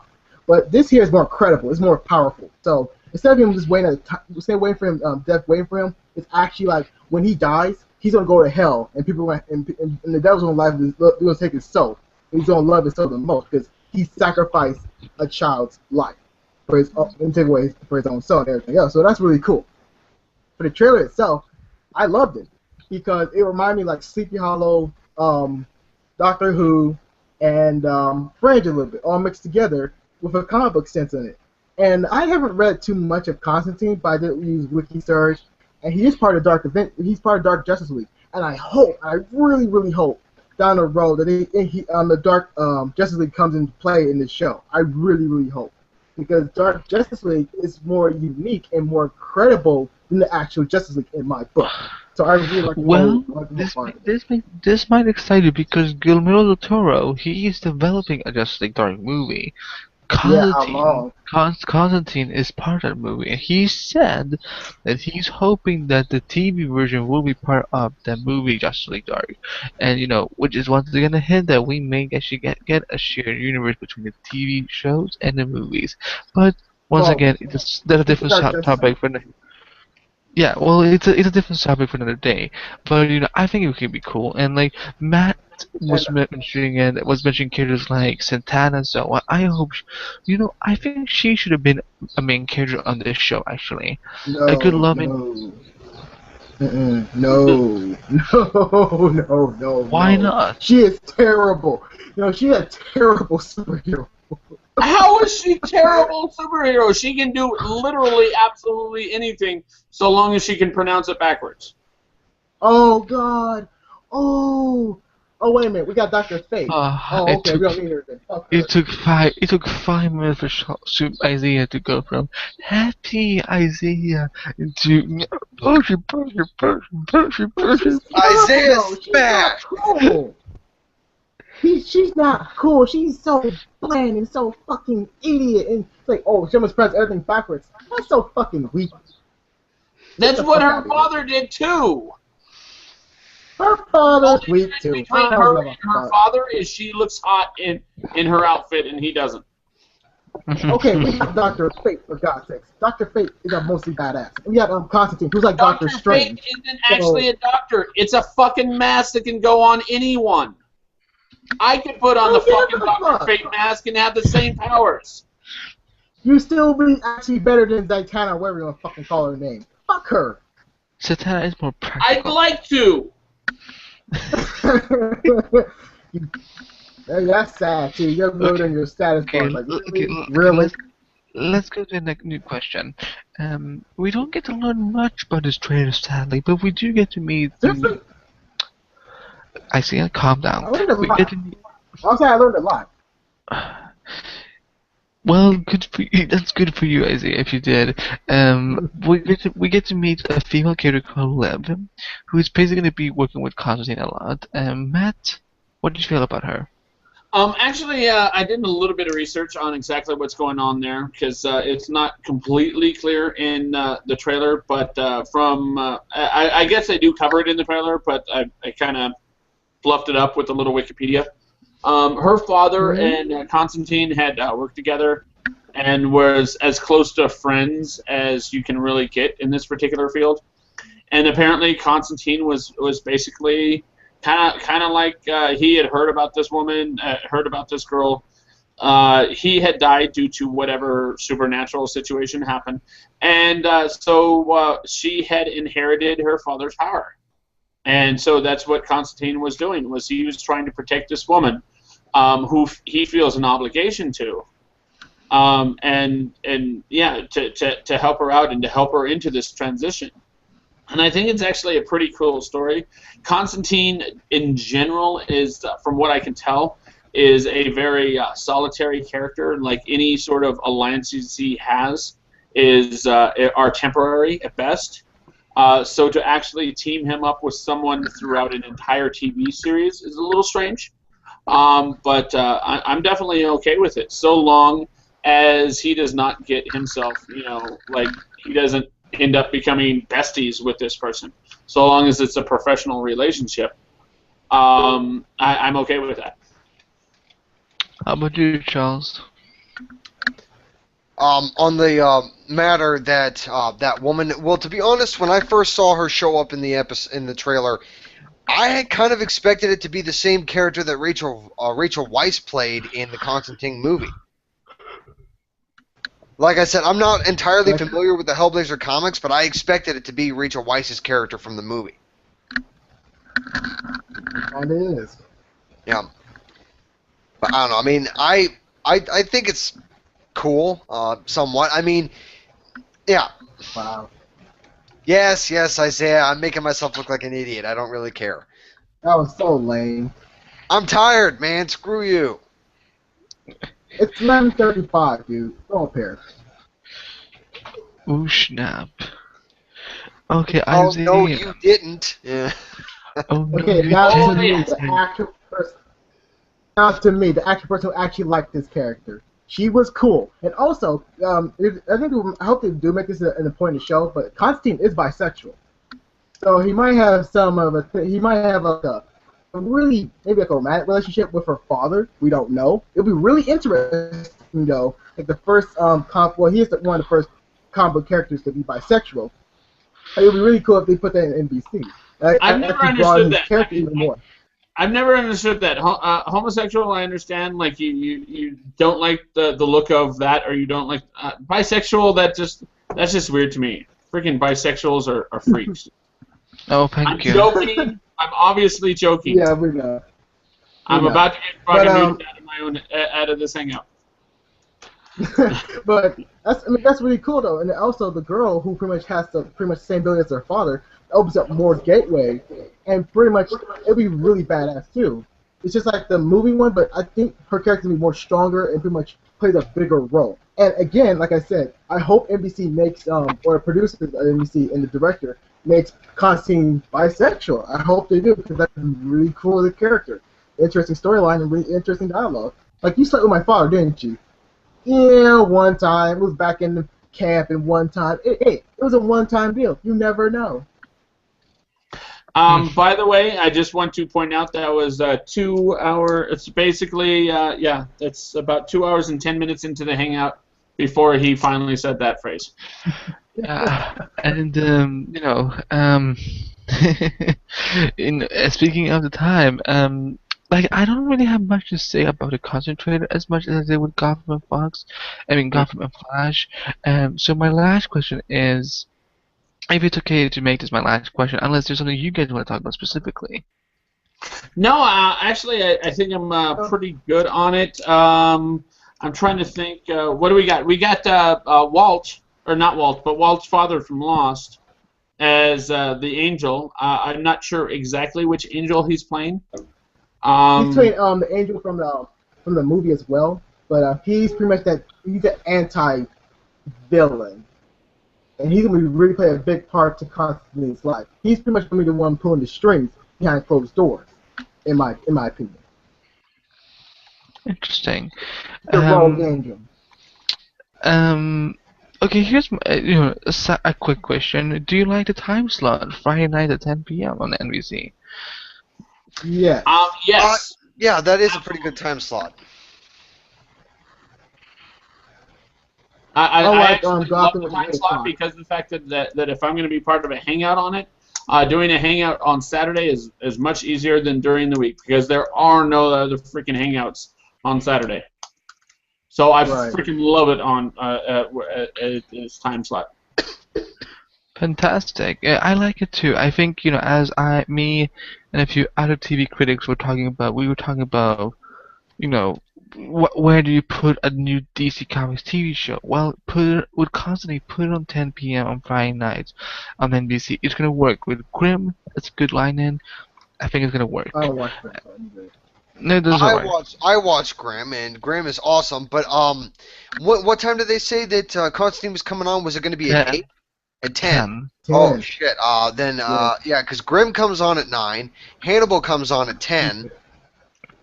But yeah. Oh wow. That's gonna be so interesting. yeah, it's gonna. Hannibal will probably be back after Constantine, which will mostly only get 13 episodes.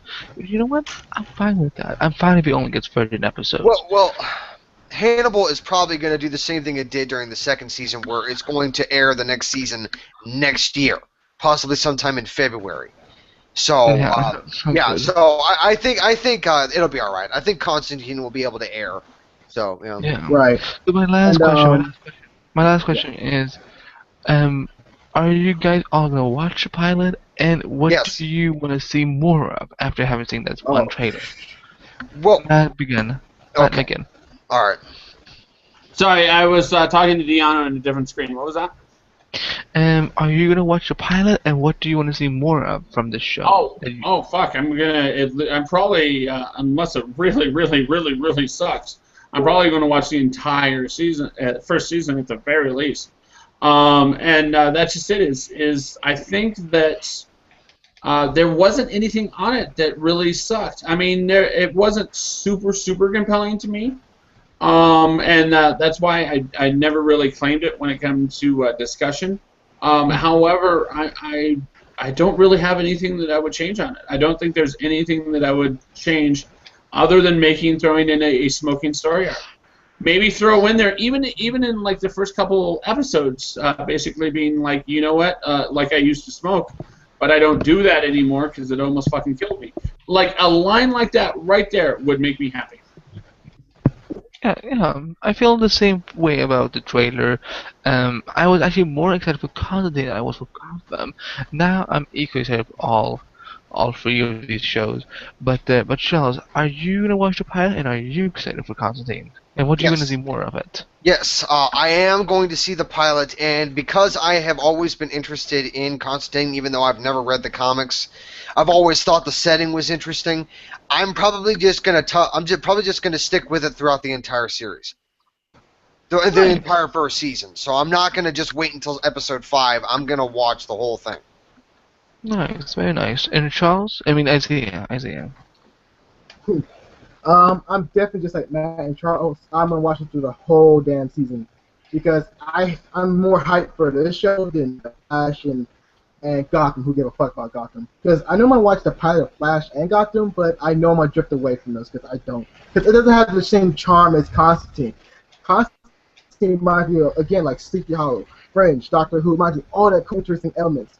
And Constantine playing with magic is even more badass.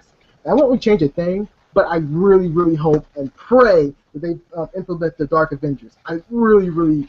I agree with Dark I Universe. agree with you totally, Isaiah.